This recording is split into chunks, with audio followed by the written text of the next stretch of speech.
கர்த்தராகிய இயேசு கிறிஸ்து நல்லவர். கர்த்தருடைய பரிசுத்த நாமம் மகிமைப்படுவதாக.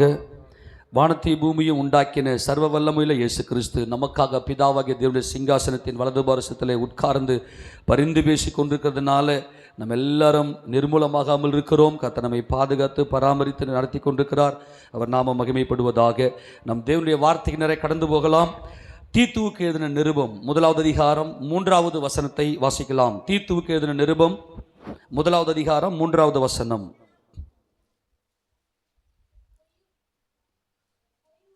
தேவன் ஆதி காலம் முதல் நித்திய ஜீவனை குறித்து வாக்குத்தத்தம் பண்ணி அதை குறித்து நம்பிக்கையை பற்றி தேவ பக்திக்கு ஏதுவான சத்தியத்தை அறிகிற அறிவும் விசுவாசமும் தேவனால் தெரிந்து கொள்ளப்பட்டவர்களுக்கு உண்டாகும்படி தொடர்ந்து வாசிங்க. ஏற்ற காலங்களிலே நம்முடைய இரட்சகராகிய தேவனுடைய கட்டளையின்படி எனக்கு ஒப்புவிக்கப்பட்ட பிரசங்கத்தினாலே தமது வார்த்தையை வெளிப்படுத்தினார். கர்த்தருடைய பரிசுத்த நாமம் மகிமைப்படுவதாக. பொய்யுரையாத தேவன். ஆமென் சொல்லுங்க பார்க்கலாம். நம் தேவன் எப்படிப்பட்டவர்? பொய்யுரையாத தேவன். அவர் வாக்குத்தத்தங்களை கொடுத்திருக்கிறார். நமக்கு தேவன் வாக்குத்தத்தங்களை கொடுத்து அந்த வாக்குத்தத்தங்களை அப்படியே நிறைவேற்றி முடித்து அதையெல்லாம் நாம் சுதந்திரிக்கும்படி தேவன் நமக்கு இரக்கம் பாராட்டுகிறவராக இருக்கிறார். கர்த்தருடைய பரிசுத்த நாமம் மகிமைப்படுவதாக. நல்லா கவனிக்கணும், ரொம்ப முக்கியமான சத்தியம். இன்றைக்கு தேவன் நம்மோடு கூட பேசுவாராக. என் ஆண்டவர் பொய்யுரையாதவர் என்கின்ற வெளிச்சம் நமக்கு வேண்டும். ஏனென்றால் அவர் வாக்குத்தத்தங்களின் தேவனாக இருக்கிறார். வாக்குத்தத்தம் கொடுத்தவர் உண்மையுள்ளவராக இருக்கிறார். ஆமேன் சொல்லாமா? நல்லா கவனிங்க. எத்தனை பேர் விசுவாசிக்கிறீங்க ஏசப்பா எனக்கு வாக்குத்தத்தம் கொடுத்திருக்கிறார்? ஆமேனா? நம்ம கண்டிப்பாக ஒரு ராஜ்யத்துக்குள்ளே இருக்க வேண்டும். நாம் சுகமாக இருக்க வேண்டுமே. ஆனால் நாம் சுகமாக இருக்கணும்னா, நம்ம சந்தோஷமாக இருக்கணும்னா, நம்ம சமாதானமாக இருக்கணும்னா கண்டிப்பாக நம்மை நடத்துவதற்கு ஒரு ராஜா தேவை, ஒரு ராஜ்யம் தேவை. இப்போ உதாரணத்துக்கு நேற்று மாத்திரம் தண்ணி கிடைக்கல. நம்ம ஏரியாவுக்கு என்ன கிடைக்கல? தண்ணி கிடைக்கல. உடனே எங்கே போய் நிற்கணும்? நம்ம பஞ்சாயத்துக்கிட்ட போய், பஞ்சாயத்து ஆஃபீஸில் போய், இப்போ தலைவரும் இல்லை இல்லையா? இப்போ தலைவருடைய ஆட்சியெல்லாம் முடிஞ்சு போச்சு, தலைவரும் இல்லை. நம்ம தெருவிலெல்லாம் லைட் எரிஞ்சு ஏறக்குறைய 1 மாதத்துக்கு மேலே ஆகுதுன்னு நினைக்கிறேன் இல்லையா? அப்போ என்ன இல்லை, இதெல்லாம் சீர்படுத்தி நம்மளை சரியாக நடத்துறதுக்கு ஒரு ராஜ்யம் நமக்கு தேவை. நல்லா கவனிங்க. நம்ம சமாதானமாய் சந்தோஷமாய் நம்முடைய குடும்பத்தை நடத்துவதற்கு, ஏன்னா நம்முடைய தேவன் குடும்பங்களின் தேவன், அதுக்கு கண்டிப்பாக ஒரு ராஜ்யம் தேவை, ஒரு ராஜா தேவை.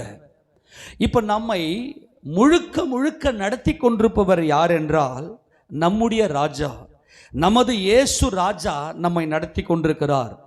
இப்போ நீங்கள் இதை கன்ஃபார்ம் பண்ணிக்கணும். என்னை அவர் ராஜ்யத்துக்குள்ளே வந்துட்டோம் அப்படின்னா முழுக்க நம்முடைய வேலை, நம்முடைய குடும்பம், நம்முடைய வாழ்க்கையில் நடக்கிற ஒவ்வொரு அசைவையும் நம்முடைய ராஜாவே பொறுப்பேற்கிறார். இதை எப்படி அவர் ராஜ்யத்துக்கு நம்மை தெரிந்து கொள்ளுகிறார் என்றால், முதல்ல அவர் வாக்குத்தத்தங்களை கொடுப்பார். முதல்ல தேவன் நமக்கு என்ன செய்வார்னா வாக்குத்தத்தங்களை கையில் கொடுப்பார். நான் சில பேரை பார்த்துருக்கிறேன், அவங்களாம் வாக்குத்தத்த பைத்தியங்கள். உண்மையிலேயே அதுதான் தேவ பயம், அதுதான் தேவ பக்தி, அதுதான் தேவனோடு உறவாடுதல். ஏனென்றால் என் தேவன் பேசுகிறவர், என் தேவன் ராஜாதி ராஜா. இப்போ நான் முற்றிலுமாய் அவருடைய ராஜ்யத்தில் தான் நான் இருக்கிறேன். இப்போ எலெக்ஷன் டைமு, ராஜ்யம்னா என்ன, ராஜாக்கள்லாம் என்ன பண்ணுவாங்கன்னு சொன்னால் உங்களுக்கு நல்லாவே தெரியும். இப்போ டிஎம்கே என்னென்ன வாக்குறுதி கொடுத்துக்கிறாங்க, பட்டு சொல்லுங்கள் பார்க்கலாம். டிஎம்கே எலெக்ஷனில் என்னென்ன வாக்குறுதி கொடுத்துக்கிறாங்க, ஏடிஎம்கே என்னென்ன வாக்குறுதி கொடுக்குது, அப்புறம் டிவிகே என்னென்ன. இப்போ 4 முனை போட்டின்னு நினைக்கிறேன் இல்லையா? 4 முனை போட்டி. ஒவ்வொரு கட்சியும் என்ன பண்ணுறாங்கன்னா வாக்குறுதிகளை, வாக்குத்தத்தங்களை கொடுத்து தான் ஆட்சிக்கே உள்ள வராங்க. அவன் என்ன இல்லையா? உண்மையா இல்லையா? அவங்க என்ன பண்ணுவாங்கன்னா அந்த வாக்குத்தத்தங்களை ஸ்லோவாக அவங்க ஆட்சி காலத்தில் அப்படியே கொண்டு வந்துடுவாங்க. வாலிபர்களை கவர்ந்து இழுக்கும்படியாய் படிக்கிற பிள்ளைகளுக்கு சைக்கிள் கொடுப்போம், அப்புறம் படிக்கிற பிள்ளைங்களுக்கு லேப்டாப் கொடுப்போம், அப்புறம் டேபு கொடுப்போம்.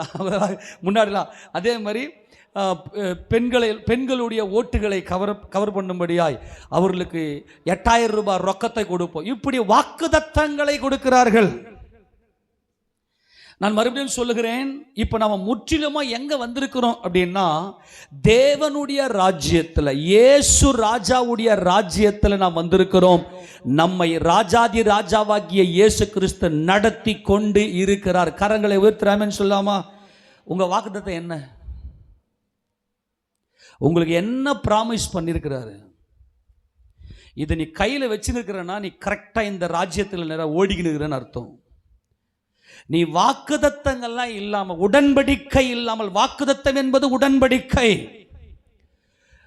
ஏதோ ஒரு உடன்படிக்கை அல்ல, உன் லைஃப் முழுக்க ஒரு தெளிவாக இருக்குங்க. தேவன் நம்மோடு பேச தெளிவாக இருக்கும். உன்னுடைய வாழ்க்கைக்கே ஒரு உடன்படிக்கை கொடுத்துருப்பாரு, வாக்குதத்தம் கொடுத்துருப்பாரு. அந்த வாழ்க்கையில் பர்டிகுலராக ஒவ்வொரு காரியத்துக்கும் நீ வாக்குத்தத்தம் வாங்கணும். கர்த்தர்கிட்ட நீ வாங்கணும், ஆண்டவரே வாங்க, அதை கொடுத்துட்டாருன்னா சத்தியமாக நடத்தி முடிப்பார். அல்லேலூயா. அவர் பொய்யுரையாத தேவன், அவர் பொய்யுரையாத தேவன், அவர் பொய்யுரையாதவர். அவர் வார்த்தை அப்படியே நடக்கும், அப்படியே நிறைவேற்றுவதற்காகத்தான் அவர் வாக்கு. அதான் இந்த வார்த்தையை ஆரம்பிக்கும் போதே பொய்யுரையாத தேவன், ஆதி காலம் முதல் நித்திய ஜீவனை குறித்து வாக்குதத்தம் பண்ணி, அந்த நித்திய ஜீவன் எங்க இருக்குன்னா குடும்பத்தில் இருக்கு. நம்முடைய தேவன் குடும்பங்களின் தேவன். இப்போ நல்லா கவனிக்கணும். இப்போ உன் வாழ்க்கைக்கே ஒரு வாக்குதத்தத்தை தேவன் கொடுத்திருப்பார். நான் மறுபடியும் சொல்றேன், ஒருவேளை நீங்க இந்த வாக்குதத்தத்தை நீங்க பெறல அப்படின்னு வச்சுங்களேன், உங்களுக்கு ஒரு தரிசனம் இல்லை, நீங்க தேவ ராஜ்யத்தில் ஸ்ட்ரகிள் பண்ணுவீங்க.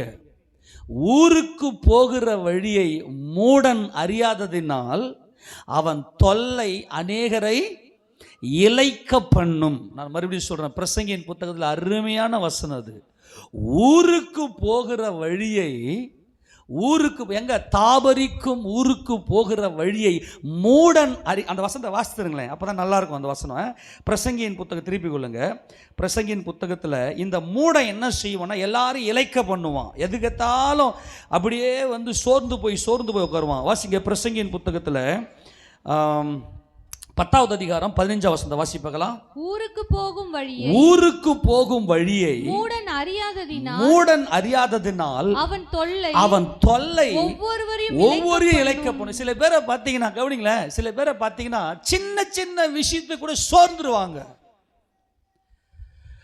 அவங்களுடைய லைஃப்ல ஆவிக்குரியவங்க தான், சபையில் இருக்கிறவங்க சொல்றேன், சின்ன விஷயம் இருக்கும் அப்படியே பதறுவாங்க. ஐயோ என்னமோ ஒரு மாதிரி ஆயிடுச்சு, அவங்களுக்கு நடந்துச்சு, எனக்கு நடந்துருமா, எனக்கு ஏன் இப்படி நடந்துச்சு, இப்படி இவங்களுடைய இந்த பயம், இவங்களுடைய இந்த ஃபியர் என்ன செய்யணும், எல்லாரையும் தொத்த வச்சு எல்லாரையுமே இளைக்க பண்ணிடும். ஆமாம், அவங்களுக்கு அது மாதிரி, அவங்களே இந்த மாதிரி பண்ணுறாங்களே, அவங்க நல்ல வரங்கள் இருக்குது. அதாவது நல்லா இருக்கும்போது நல்லா பாட்டெல்லாம் பாடி நல்லா பயங்கரமாக ஆண்டுக்காக பயங்கர ஃபயர் ஆகிற மாதிரி காட்டுக்குவாங்க. ஒரு சின்ன பிரச்சனை வந்துருச்சுனாவே அவங்க என்ன பண்ணுவாங்கன்னா அப்படியே தொட நடுங்கி பயம், அவிசுவாசம். இதுக்கு என்ன காரணம்னா, இவங்க ஊருக்கு போகிற வழியை இவங்க அறியல. நான் தேவனுடைய ராஜ்யத்தில் தான் இருக்கிறேன், யார் ராஜாவை நான் எதிர்பார்த்து கொண்டிருக்கிறேன், யார் ராஜா வரப்போகிறார், என்னை ஆளுகை செய்ய என் குடும்பத்தோட நான் இயேசு ராஜா சமூகத்தில் நல்ல கொழுமையான பதார்த்தங்களை, கொழுமையான ஆசீர்வாதங்களை என் குடும்பத்துக்கு கொடுப்பதற்கு என் கர்த்தர் வரப்போகிறார் என்கின்ற அந்த ஒரு வாக்குத்தத்தத்தை பெறல. வாக்குத்தத்தம் மட்டும் வந்துச்சுன்னு வச்சுங்களேன், அது கவுனன்ட் பெரித். அது பெரித் அப்படின்னா, நான் அதை டீகோடு பண்ணி காட்டுறது கன்சியூமிங். அது வந்து நம்ம சாப்பிட்ற போஜனம். அது போஜனம் எப்படி வந்து ஒரு போஜனம் ஜீவனை உண்டாக்குமோ, அதே போல கர்த்தர் நம்மோடு உடன்படிக்கை பண்ணுகிறார். ஊருக்கு போகிற வழியை மூடன் அறியாததுனால அவன் தொல்லை அநேகரை இளைக்க பண்ணும். எத்தனை பேர் நான் சொல்றது புரியுது? சில பேரை பார்த்தீங்கன்னா எல்லாருடைய விசுவாசத்தையும் அப்படி கவிழ்த்து போட்டுருவாங்க, அப்படியே பதறுவாங்க.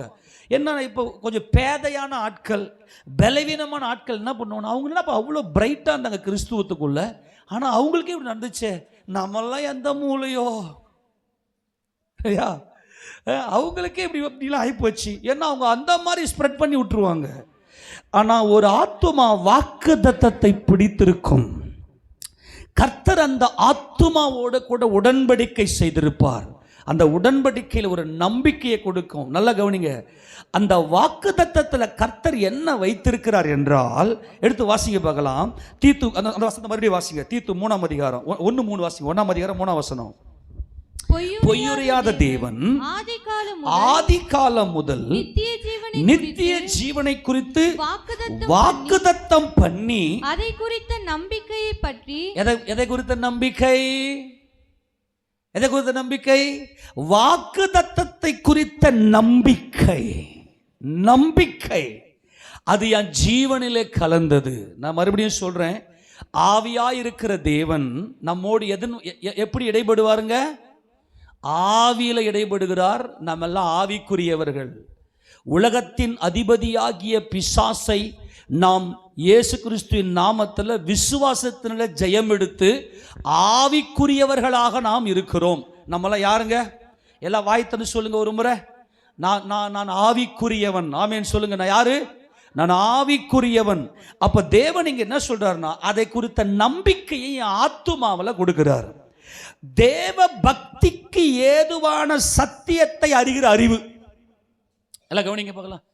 சில பேர் என்ன பண்ணுவாங்கன்னா, என்னால் கவனிங்க, வாக்குத்தத்தம் பெறாம ஏனோ தானோ எவனோ செத்தான் அப்படின்னு சொல்லுவாங்க இல்லையா? அந்த மாதிரி உக்காந்துங்கிற ஆட்கள் என்ன பண்ணுவாங்க? எல்லாரையுமே இலைக்க பண்ணிடுவாங்க. ரெண்டாவது, வாக்குத்தத்தம் வாக்குத்தத்தம் வாக்குத்தத்தம் வாக்குத்தத்தம் வாக்குத்தத்தம் வாக்குத்தம் சில வாக்குத்தத்தம் பைத்தியங்கள் இவங்களா ஒரு வாக்குத்தத்தத்தை ஓடுவாங்க. நான் சொல்றதெல்லாம் புரிஞ்சுக்கணும். ஆண்டவர் ஒவ்வொரு நாளும் வசனத்தோடு பேசுவார். ஆத்துமாவில் அப்படியே உட்காந்துரும். இப்ப நெக்ஸ்ட் ஸ்டெப் என்னதுன்னா, அந்த வாக்குத்தத்தை கர்த்தர் கொடுத்துட்டாருன்னா அது என்ன செய்யணும்னா, அந்த வாக்குத்தத்தத்துல சத்தியம் இருக்குது. அந்த வாக்குத்தத்தம் எப்படிப்பட்டது? அந்த வாக்குத்தத்தத்தினுடைய ஜீவன் என்ன? இந்த வாக்குத்தத்தத்தினுடைய நோக்கம் என்ன? இந்த வாக்குத்தத்தத்துக்கு பாத்திரராகிய இயேசு ராஜா எப்படி அந்த ஜீவனா இருக்கிறார்? அந்த சத்தியத்தை நீ அறியும் போது, அந்த சத்தியத்தை நீ அறிஞ்சிட்ட அப்படியே உன் மனசுல ஒரு பெரிய வெளிச்சம் வரும். அந்த வாக்குத்தத்தத்தை குறித்த ஒரு பெரிய வெளிச்சம் வாழ்க்கையில வரும். அப்படியே நடக்கும். நான்லாம் வருஷம் நான் உங்களுக்கு வாக்குத்தத்தை சொல்லும். ஏன்னா இந்த வாக்குத்தத்தம் மட்டும்தான் நமக்கு ஜீவன். நாம் எல்லாரும் நல்லா கவனிங்க. மனுக்குலம் தேவனுக்கு எதிராக பாவம் செய்துவிட்டு தேவனோடு பிரிவினை உண்டாக்கி விட்டது. ஆனால் இயேசு ராஜாவுடைய நாமத்தில் வாக்குத்தத்தங்கள் எல்லாம் கிறிஸ்து இயேசுவுக்குள்ள, இயேசு ராஜா வாக்குத்தத்தத்தை தான் உயிரே ஓடிங்குது. அல்லேலூயா சொல்லாமா? நித்திய ஜீவனை குறித்த வாக்குத்தத்தத்தில் தான் நம்முடைய வாழ்க்கை நம்பிக்கையே ஓடுது. அப்ப எனக்கு இயேசு ராஜா இருக்காரு. 2 கொரிந்தியரின் புத்தகம் 1ஆம் அதிகாரம், வாக்குத்தத்தங்கள்லாம் கிறிஸ்து இயேசுவுக்குள்ள ஆம் என்றும், அந்த வசந்த வாசி சேர்ந்து எல்லாம் 21 வாசியத 20 வாசி. எங்களால் தேவனுக்கு மகிமை உண்டாகும், எங்களால் தேவனுக்கு மகிமை உண்டாகும்படி தேவனுடைய வாக்குத்தத்தங்கள் எல்லாம் இயேசு கிறிஸ்துவுக்குள் ஆம் என்றும் அவருக்குள் ஆமே. எல்லா கரங்களை தட்டி இயேசு ராஜாவே அந்த ஜீவன், அந்த வாக்குத்தத்தை நல்ல கையை தட்டுங்கள. கர்த்தருடைய பரிசுத்த நாம மகிமைப்படுவதாக. சரி, இந்த வசந்தம் எப்படி ஆரம்பிக்கிறாரு? எல்லாம் சேர்ந்து வாசியத. எங்களால், யாரால் தேவனுக்கு மகிமையா? இது பாருங்க, வாக்குத்தத்தை எத்தனை பேர் வாக்குத்தத்தை பெற்றிருக்கிறீங்க? நல்லா உண்மையிலே நல்லா வாக்குத்தத்தை பெற்றவங்க எல்லாம் கையை ஊத்தாமன்னு சொல்லுங்க. நல்லா கவனிங்க. வாக்குத்தத்தை கொடுத்துருவாரு. இந்த வாக்குத்தத்தை உங்க வாழ்க்கையில நிறைவேறணும்னா எங்களால் தான் முடியும். எங்களால்னா ஊழியக்காரனால் தான் முடியும். அப்பனா குறுக்க ஊழியக்காரன் நிற்கிறேன் அப்படி ஆடல. ஏதோ வாக்குத்தத்தை தடுக்கிறது அல்ல. அந்த வாக்குத்தத்தத்தை நீங்கள் சுதந்திரித்துக் கொள்வதற்கான சத்தியத்தை அறிகிற தேவபக்தி, தேவ பக்திக்கு ஏதுவான சத்தியத்தை அறிகிற அந்த அறிவு, அந்த விசுவாசம், எங்களால் தேவனுக்கு மகிமை. உங்க வாழ்க்கையில வாக்குத்தத்தம் நிறைவேறுது பாருங்க, அதுதாங்க எனக்கு, அது தேவனுக்கு நாங்கள் செலுத்துகிற மகிமை. நான் என்ன பண்ணுவேன், நல்லா கவனிங்க. நீங்க போய் ஹாஸ்பிட்டலில் போய் படுத்துக்கின்னு உங்களை உடம்பெல்லாம் அறுத்து ஆப்ரேஷன் பண்ணி அதெல்லாம் தேவன் விரும்பலைங்க. அது எங்களுக்கு சந்தோஷமும் கிடையாது. எனக்கு எங்களால் என் தேவனுக்கு மகிமை உண்டாகணும். நீங்கள் உங்கள் கண்ணு தெளிவாகணும். நீங்கள் ஹாஸ்பிட்டலுக்கு போகணும், அல்லது கடன் பிரச்சனை நடுத்தரில் நிற்கணும், அல்லது உங்கள் சொத்துக்கள் இழக்கணும், உங்களுக்கு அது அல்ல. நான் மறுபடியும் சொல்கிறேன், வாக்குத்தத்தம் தனித்தனி. அதெல்லாம் கவனி. வாலிப பிள்ளைகள், எனக்கு கர்த்தருக்கு ஸ்தோத்திரம், எத்தனையோ வாலிப பிள்ளைகள் இன்னைக்கு இல்லைங்க, ஆண்டவன் கூட பேசியிருக்காருங்க, நான் இதை செய்ய மாட்டேன். அவங்க சொல்கிறத பார்த்து ஆச்சரியமாக இருக்கும்.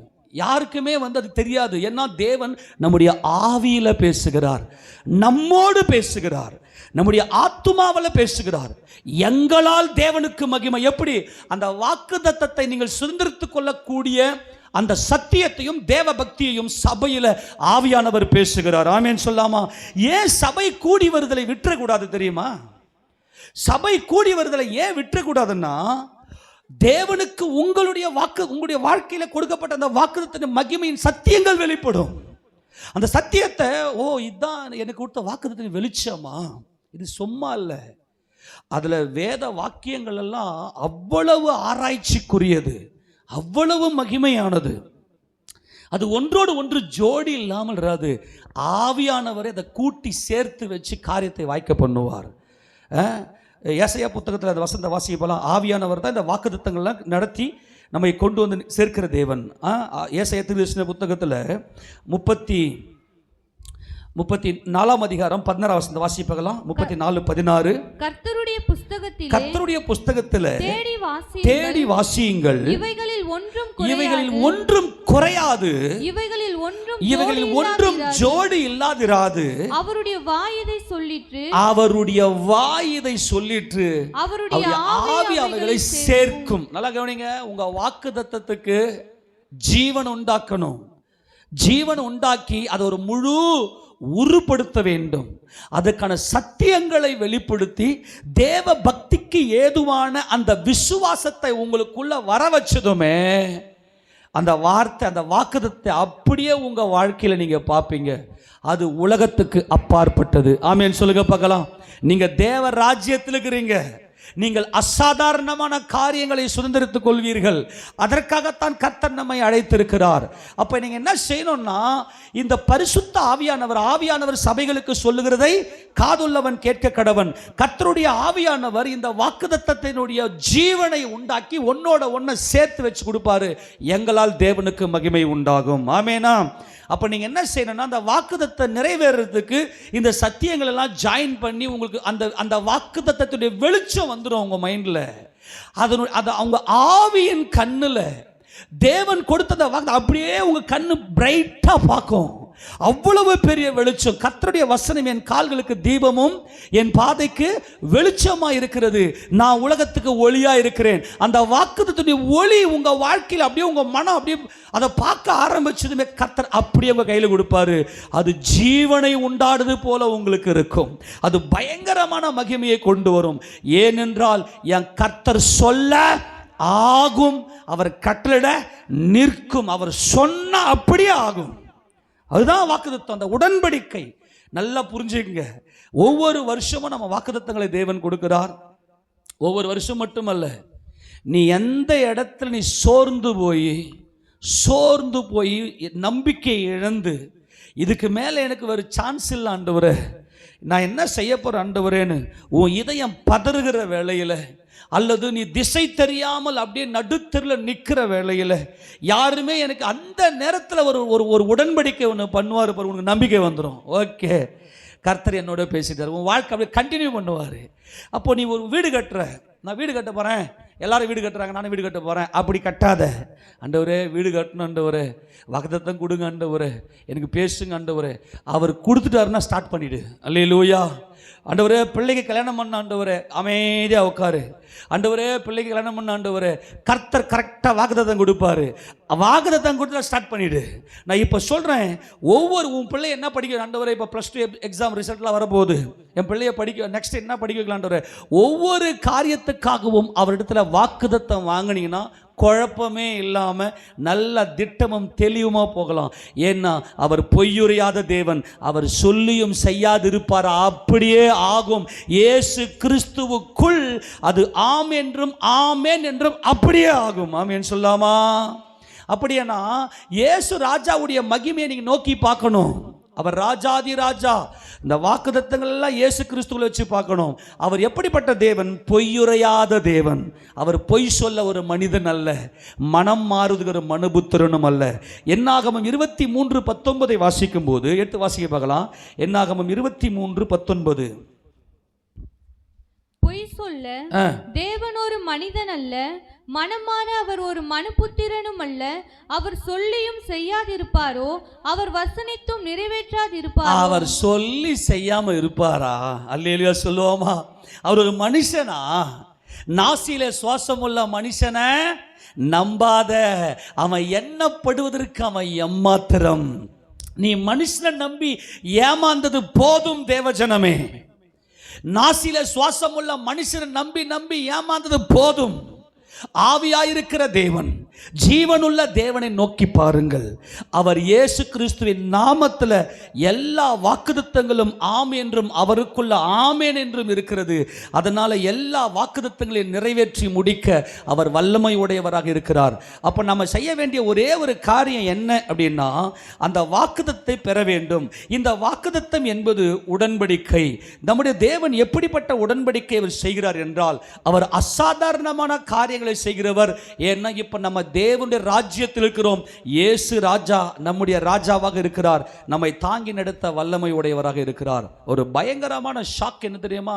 கர்த்தர் எப்படி அழைச்சாரு? ஆபிரகாமோட உடன்படிக்கை பண்ணினார். நான் உடன்படிக்கை பண்ணின என்னுடைய தாசர்களை நீங்க தொடாதிருங்கள். 105 வாசிக்கும் போது ஆபிரகாமோடு கர்த்தர் உடன்படிக்கை பண்ணினாராம். கர்த்தர் ஆபிரகாமோட உடன்படிக்கை பண்ணினார் அப்படின்னா என்ன அர்த்தம்? வாக்குத்தத்தங்களை கொடுத்தாரு. ஆமென் சொல்லாமா? என்ன கொடுத்தாரு? வாக்குத்தத்தங்களை கொடுத்தாரு. அந்த வசனத்தை வாசிங்க. 105வது சங்கீதத்தில், நான் உடன்படிக்கை பண்ணியிருக்கிற என்னுடைய தாசர்களை நீங்கள் தொடாதிருங்கள் என்று நான் சொன்னேன் என்று சொல்லி கர்த்தர் அங்கே சொல்லியிருப்பார். அந்த உடன்படிக்கை என்கின்ற அந்த வார்த்தை 105வது சங்கீதம் அதில் 15வது வசனத்தை வாசிக்க பார்க்கலாம். நான் அபிஷேகம் பண்ணினவர்களை என்னுடைய தீர்க்கதரிசிகளுக்கு தீங்கு செய்யாமலும் இருங்கள் என்றார். நான் அபிஷேகம் பண்ணியிருக்கிறேன், நான் அவரோடு வாக்குத்தத்தம் செய்திருக்கிறேன், உடன்படிக்கை பண்ணியிருக்கிறேன். அதுல 8 வாசிக்க பார்க்கலாம். 1000 தலைமுறைக்கென்று அவர் கட்டளையிட்ட வாக்கையும். நல்ல கவனிங்க. அவர் பரிசுத்த ஆவியினாலே அபிஷேகம் பண்ணி தேவன் அவர்களை வேறு பிரித்து தம்முடைய ராஜ்யத்திற்கென்று சேர்த்து கொள்ளுகிறார். அதனால தான் கர்த்தர் சொல்றார், அவங்கள தொடாதீங்க, அவங்கள தொடர்றதுக்கு நான் அனுமதி கொடுக்க மாட்டேன். கரங்களை ஊற்றி ஆமென் சொல்லாமா? தேவ சபையில் வந்திருக்கிற தேவ ஜனமே, எந்த சத்துருவும் உன்னை தொட முடியாது, எந்த ஒரு எதிரியும் உனக்கு முன்பதாக நிற்க முடியாது. காரணம் என்னன்னா, அவர் 1000 தலைமுறைக்கென்று அவர் கட்டளையிட்ட வாக்கு. எத்தனை தலைமுறைக்கா அவர் வாக்குத்தத்தம் கொடுத்துட்டாருன்னா 1000 தலைமுறைக்கு அதை காக்க வல்லமை உடையவர் இருக்கிறார். ஆபிரகாமோடு அவர் பண்ணின உடன்படிக்கையையும். வாசிமா 8வது வசனம் மறுபடியும் வாசி. 1000 தலைமுறைக்கென்று அவர் கட்டளையிட்ட வாக்கையும் ஆபிரகாமோடு அவர் பண்ணின உடன்படிக்கையும் அவர் ஈசாக்குக்கு இட்ட ஆணையும் என்றென்றைக்கும் நினைத்திருக்கிறார். நினைவுல கொண்டு வந்து இந்த வாக்குத்தத்தங்கள் எல்லாம் ஞாபகத்தில் அவர் நினைவிலேயே வைத்து அவர் ஜீவனுடையவராக அந்த வாக்குத்தத்தங்களை அவர் நினைத்து கொண்டே இருக்கிறார். கையை ஊத்துறாமேன்னு சொல்லாமா? என்ன ஆண்டவரே, வாக்குத்தத்தெல்லாம் கொடுத்தீங்க, மறந்துட்டீங்களா? கொடுத்த வாக்குத்தத்தம் இப்படி, ஆனா எனக்கு நடக்கிறதெல்லாம் அகைன்ஸ்டா இருக்குது ஆண்டவரே, நீங்க மறந்துட்டீங்களா? நான் மறுபடியும் சொல்றேன், கர்த்தர் நமக்கு கொடுத்த வாக்குத்தத்தை நினைவில் தான் வச்சிருக்கிறாரு.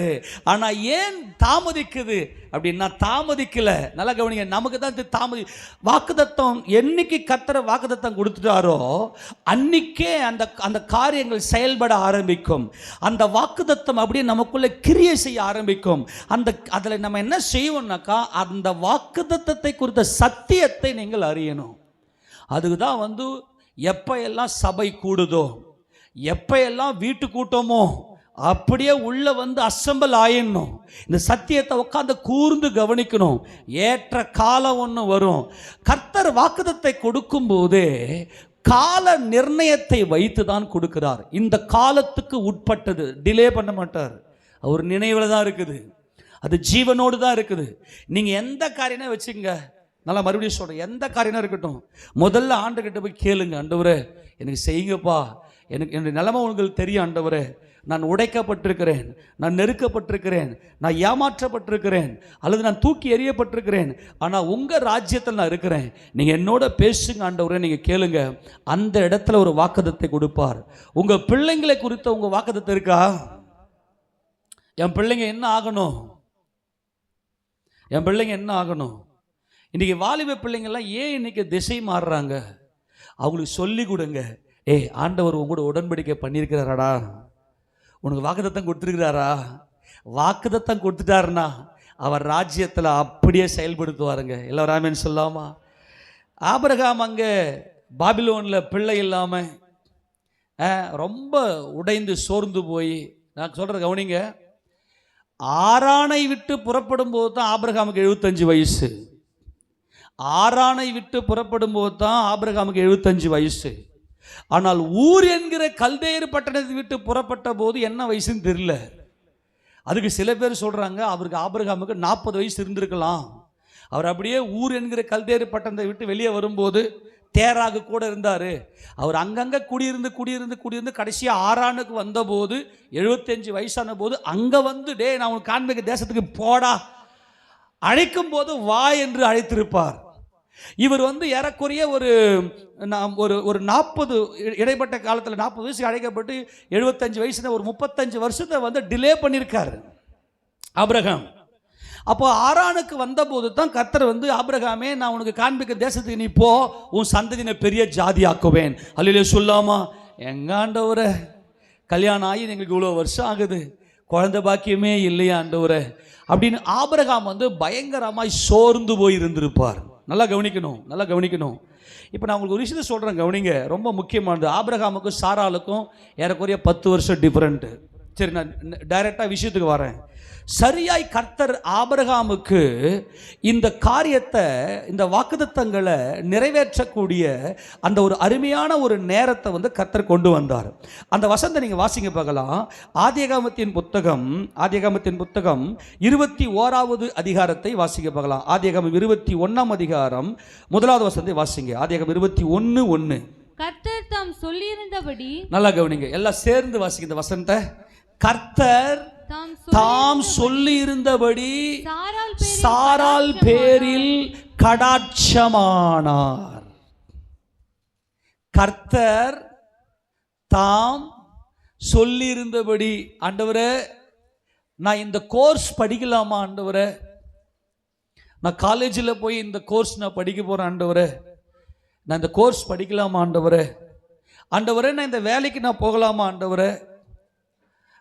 எத்தனை பேர் ஆண்டவரோடு உறவாடுகிறீர்கள்? அங்கே வசனம் சொல்லுது 21:1, கர்த்தர் தாம் சொல்லி இருந்தபடியே, கர்த்தர் தாம் சொல்லி இருந்தபடி சாராள் பேரில் என்னானாராம்? கடாட்சமானார். இந்த கடாட்சமானார் அப்படின்னா என்ன தெரியுமா அர்த்தம்? விசிட்டட் அப்படின்னு இருக்கும். அந்த அந்த வசனத்தை இங்கிலீஷில் வாசிப்பாங்களா? 21:1, அந்த ஆதியாகமம் 21:1 நல்ல வார்த்தை. நீங்கள் அதை கேஜிஏவில் வாசி பார்க்கலாம். 21:1, ஆதியாகமம் 21:1. And the Lord visited சாரா. நல்ல போதும், ஆமென் சொல்லுங்களா? தேவன் என்ன செய்தாராம்? சந்தித்தாராம். ஆமென் சொல்லுங்க பார்க்கலாம். விசிட்டட். சரியான நேரம் வந்துச்சு. இப்போ சாராளுக்கு 90 வயசு, ஆபிரகாமுக்கு 100 வயசு, 99 வயசு. இப்போ நல்லா 89, இவருக்கு வந்து 99 வயசு. இப்போ நல்லா கவனிங்க, ஆண்டவர் ஆபிரகாமோடும் சாராளோடும் சரியாய் இடைப்பட்டார், வாக்குத்தத்தங்களை கொடுத்தார், உடன்படிக்கை பண்ணி தான் தம்முடைய ராஜ்யத்தில் சேர்த்து கொண்டார். ஆபிரகாம் ஊர் என்கிற கல்தேயருடைய பட்டணத்தில் இருக்கும் போதே அங்கே மகிமையின் தேவன் தரிசனமாகி உடன்படிக்கை பண்ணினார். வாக்குத்தத்தம் பண்ணாம உன்னை அழைக்க மாட்டார்மா. உன்னை நான் என்ன வாக்க போறேன், உன் குடும்பத்தை நான் என்ன வாக்க போறேன், உன் பிள்ளைகளை என்ன, உங்களை குறித்து ஒரு நோக்கம் இருக்கு, உன் குடும்பத்தை குறித்து ஒரு நோக்கம் இருக்கு. மகிமையின் தேவன் உனக்கு தரிசனமாகி தம்முடைய ராஜ்யத்தில் சேர்த்து கொண்டு உடன்படிக்கை பண்ணி அழைப்பார். அதற்கான ஒரு கால நிர்ணயத்தை, அந்த வாக்குத்தத்தம் ஒரு காலத்துக்கு உட்பட்டிருக்கிறது. அந்த டைமுக்கு கேப்ல அந்த வாக்குத்தத்தத்தின் சத்தியத்தை அறிந்து கொள்ளும்படிக்கு கர்த்தர் கிருபை செஞ்சிருவார்.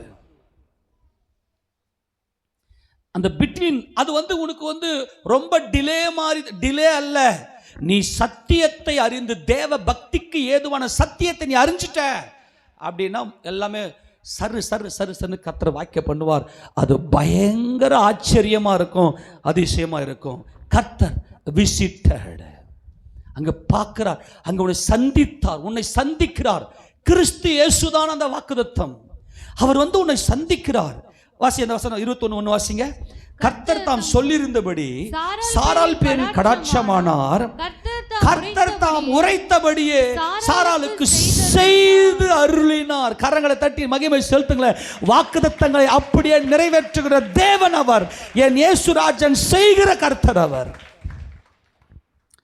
நான்லாம் பார்த்தீங்கன்னா வாக்குத்தத்தம் நோட்டில் எழுதி வச்சுட்டு உட்காந்துருப்பேன். நோட்டில் எழுதி வச்சு இப்போ ஒரு நோட் இருக்கிற நோட்டில் எழுதி வச்சுருப்பேன். ஒரு வருஷம் வாக்குத்தத்தம், அந்தந்த சூழ்நிலை கொடுத்த வாக்குத்தத்தம், அதை அப்படியே பைபிளில் வச்சு அந்த வருஷத்தை போட்டு அப்படியே வச்சு நான் ஜெபம். நல்லா கிடையாது. வாக்குத்தத்தத்தை நீ டேஸ்ட் பண்ண ஆரம்பிச்சிட்டுனா உன் வாழ்க்கை ஜீவனுள்ள வாழ்க்கை. உன் கிறிஸ்தவ வாழ்க்கையில் ஒரு ஜீவன் இருக்கிறது. ஏதோ நானும் போனேன்னு வந்தேன்னா நீ எல்லாரும் இழைக்க பண்ணுவேன். சின்ன சின்ன விஷயத்துக்கு சோர்ந்து போயிடுவேன், பேக்கில் போயிடுவேன். இன்னைக்கு நான் உங்களுக்கு அன்பாய் சொல்லுகிறேன், உன்னை அழைக்கும் போது கர்த்தர் வாக்குத்தத்தத்தை கொடுத்து தான் உன்னை அழைச்சிருக்கிறார். உன் மனசுக்குள்ள அதுதான் சமாதானத்தை கொடுத்தது. நீ அறியாம இருக்கலாம். இன்னைக்கு போய் உட்காந்து அப்படியே ஞாபகப்படுத்தி புதுப்பித்துக்கொள். ஆண்டவரே, என்னை அழைக்கும் போது ஒரு வாக்குத்தத்தத்தை கொடுத்தீங்க, உடன்படிக்கை பண்ணியிருக்கிறீங்க. ஆண்டவரே, உங்கள் ராஜ்யத்தில் என்னை எப்படியாக உயர்த்த போகிறீங்கன்னு சொல்லி என்னோட உடன்படிக்கை பண்ணியிருக்கிறீங்க. ஆண்டவரே, எனக்கு உதவி செய்யுங்க. அதை வாக்குத்தத்தத்தை பிடிச்சிட்டிங்கன்னா கர்த்தர் உங்களை நடத்துறதெல்லாம், உங்கள் கூட பேசுறதெல்லாம், நீங்கள் எங்கே போனாலும் எந்த பாஸ்டர்கிட்ட செய்தியை கேட்டாலோ அல்லது வேறு எங்கேயே ஆகிலோ அல்லது வேறு எது மூலியமாவோ அதை பற்றியே பேசிக்கினே இருப்பார். வேறெல்லாம் மாற்றி பேச மாட்டார். அந்த வாக்குத்தத்தத்தினுடைய சத்தியம் புரியும்படியாய், அந்த சத்தியத்தை புரிந்து அந்த தேவ பக்தியில நடக்கும்படியாய் உங்களோட பேசிக்கினே இருப்பார். இதுல நீங்க பயிற்சி எடுத்துட்டீங்கன்னா, இந்த வாக்குத்தத்தத்தில் நீங்க நடக்கிற, வாக்குத்தத்தத்தில் வாழுகிற இந்த ஒரு வாழ்க்கை உங்களுக்கு வந்துருச்சுன்னா எவ்வளவு பிரச்சனை போராட்டம் வந்தாலும் அப்படியே ஸ்ட்ராங்கா நிற்பீங்க. இப்ப 2ஆம் வசனத்தை வாசிங்களேன். ஆபிரகாம் முதிர்வயதாய் இருக்கையில், வாசியத ஆபிரகாம் முதிர்வயதாய் இருக்கையில் சாராள் கர்ப்பவதியாகி தேவன் குறித்திருந்த காலத்திலே, எந்த டைம்ல அல்லேலூயா சொல்லுவோமா? நல்லா கவனிங்க. அவர் ஊர்ல இருக்கும்போது, அந்த ஊர் பேரே என்ன பேரு? ஊர், ஊர். அந்த ஊர் என்கிற கல்தேயர் பட்டணத்தில் ஆபிரகாம் இருக்கும்போது சொன்னார் பாருங்க, அந்த வாக்குத்தத்தத்தை கொடுக்கும் போதே ஒரு டைம், அந்த டைமை விட்டு ஒரு செகண்ட் கூட மிஸ் ஆகாது, ஒரு செகண்ட் கூட தாண்டாது. அந்த வாக்குத்தத்தத்தினுடைய வல்லமையை புரிந்து கொள்ளுங்க. தேவன் உன்னோடு பேசின அந்த வாக்குத்தத்தத்தை கர்த்தர் உன் வாழ்க்கையில நிறைவேற்றும் போது ஒரு செகண்ட் கூட மிஸ், முன்னே ஆகாது பின்னே ஆகாது, கரெக்டாக நடக்கும் அந்த டைம்ல. ஆனால் உனக்குள்ள அந்த சத்தியத்தை அறிகிற அந்த அறிவின் மேன்மை இருக்க வேண்டும். ஒரு விஷயத்தை நான் உங்களுக்கு சொல்றேன், இங்க கவனிங்க. இங்க ஒரு ரகசியத்தை புரிஞ்சுக்குங்க. வாக்குத்தத்தம் அப்படின்னா பெருசா வேற என்ன இருந்துட்டு போகுதுன்னா, அது நம்முடைய குடும்பமாக இருக்கும், நம்முடைய பிள்ளைங்களாக இருக்கும். நம்முடைய பிள்ளைங்க வாக்குத்தத்தமே நீங்க பெரிய அளவில் இப்ப நம்ம வாழறது எதுக்காக? நம்முடைய பிள்ளைங்களுக்காக தான். ஆண்டவரே, என் பிள்ளைங்களை நான் எப்படியா ஆக்கணும், என் பிள்ளைங்க ஒரு வீடு கட்டணும், நல்லா அவங்களை படிக்க வைக்கணும், அவங்க நல்லா எல்லா விதமான தேவைகளையும் பூர்த்தி செஞ்சு அவங்கள சரியாக நடத்தணும், அவங்கள உங்கள் ராஜ்யத்துக்கு நடத்தணும். பிள்ளைங்களை மையமாக வச்சு நமக்கு கொடுக்குற வேலை, காசு, பணம், வசதி, வாய்ப்பு எல்லாமே எதுக்காகன்னா அந்த பிள்ளைகளை மையமாக வைத்து தான். நான் மறுபடியும் சொல்கிறேன், வாக்குத்தத்தம் தேவன் நமக்கு கொடுக்குறாரு அப்படின்னா நம்முடைய குடும்பத்தை பேஸ் பண்ணி, அந்த குடும்பத்தில் ஒரு கணவனும் மனைவியும் எதுக்காக உழைக்கிறாங்க? சொல்லுங்க பார்க்கலாம், யாருக்காக நம்ம பிரயாசப்படுறோம்? யாருக்காகமா?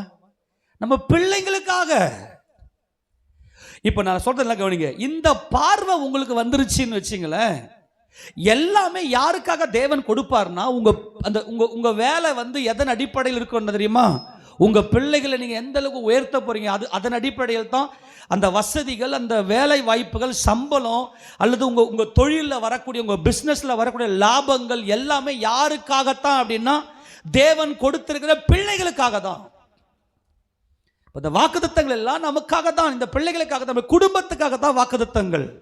இப்போ ஆண்டவர் என்ன செய்றாருன்னா, இப்போ உன்னுடைய பார்வை உன் குடும்பத்து மேல வந்துருச்சுன்னு வச்சுக்க. நல்லா புரிஞ்சுக்கங்க. எனக்கு வீடு வேணும், எனக்கு இந்த ஒரு நல்ல வேலை வேணும், அல்லது எனக்கு நல்ல ஒரு பிஸ்னஸ் எனக்கு நல்லா வேணும் ஆண்டவர், உங்க மைண்டை நீங்க அதில் செலுத்தி நீங்க போனீங்கன்னா அது வாக்குத்தத்தம் அல்ல.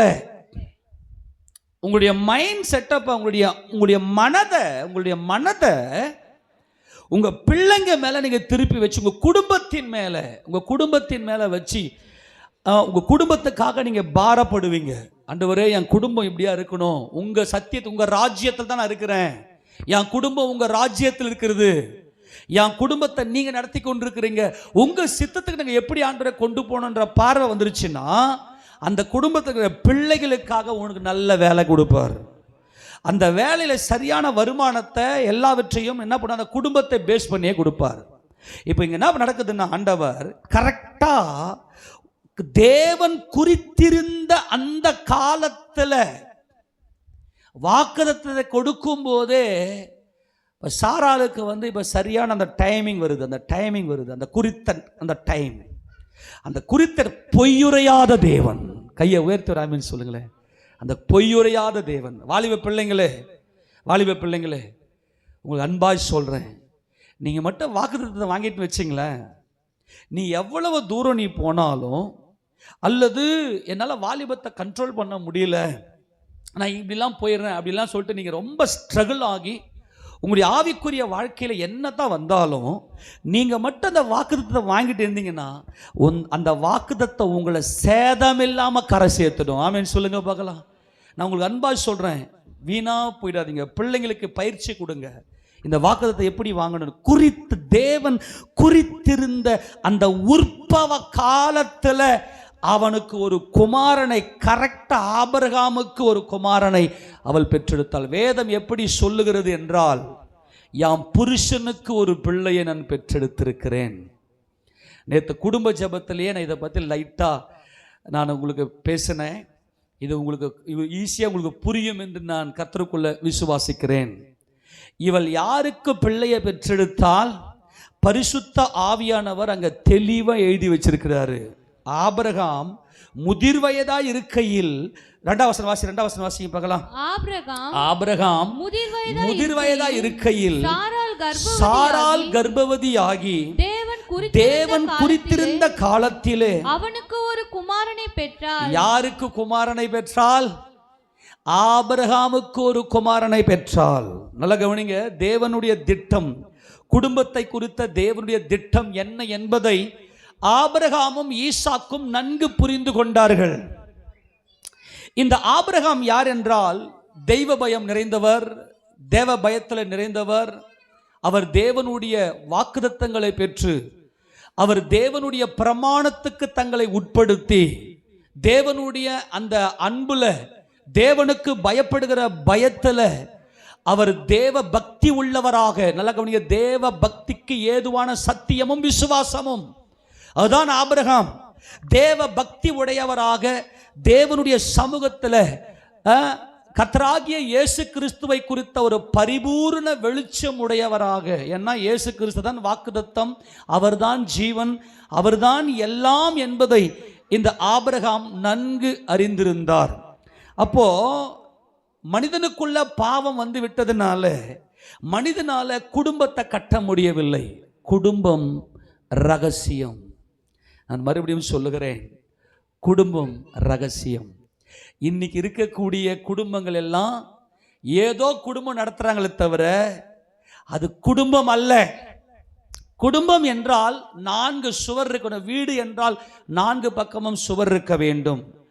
எந்த குடும்பத்தில் எந்த ஒரு குடும்ப தலைவன் தேவனுடைய பிரமாணங்களுக்கு உட்பட்டவனாக, எந்த குடும்ப தலைவன் தேவனுடைய பிரமாணங்களுக்கு உட்பட்டவனாக, தேவ சித்தத்தின்படியே தன்னுடைய குடும்பத்தை நடத்துகிற ஒரு ஊழியனாக, ஒரு ஊழியனாக. அவன் உலகத்தான் அல்ல, அவன் ஒரு ஊழியன்.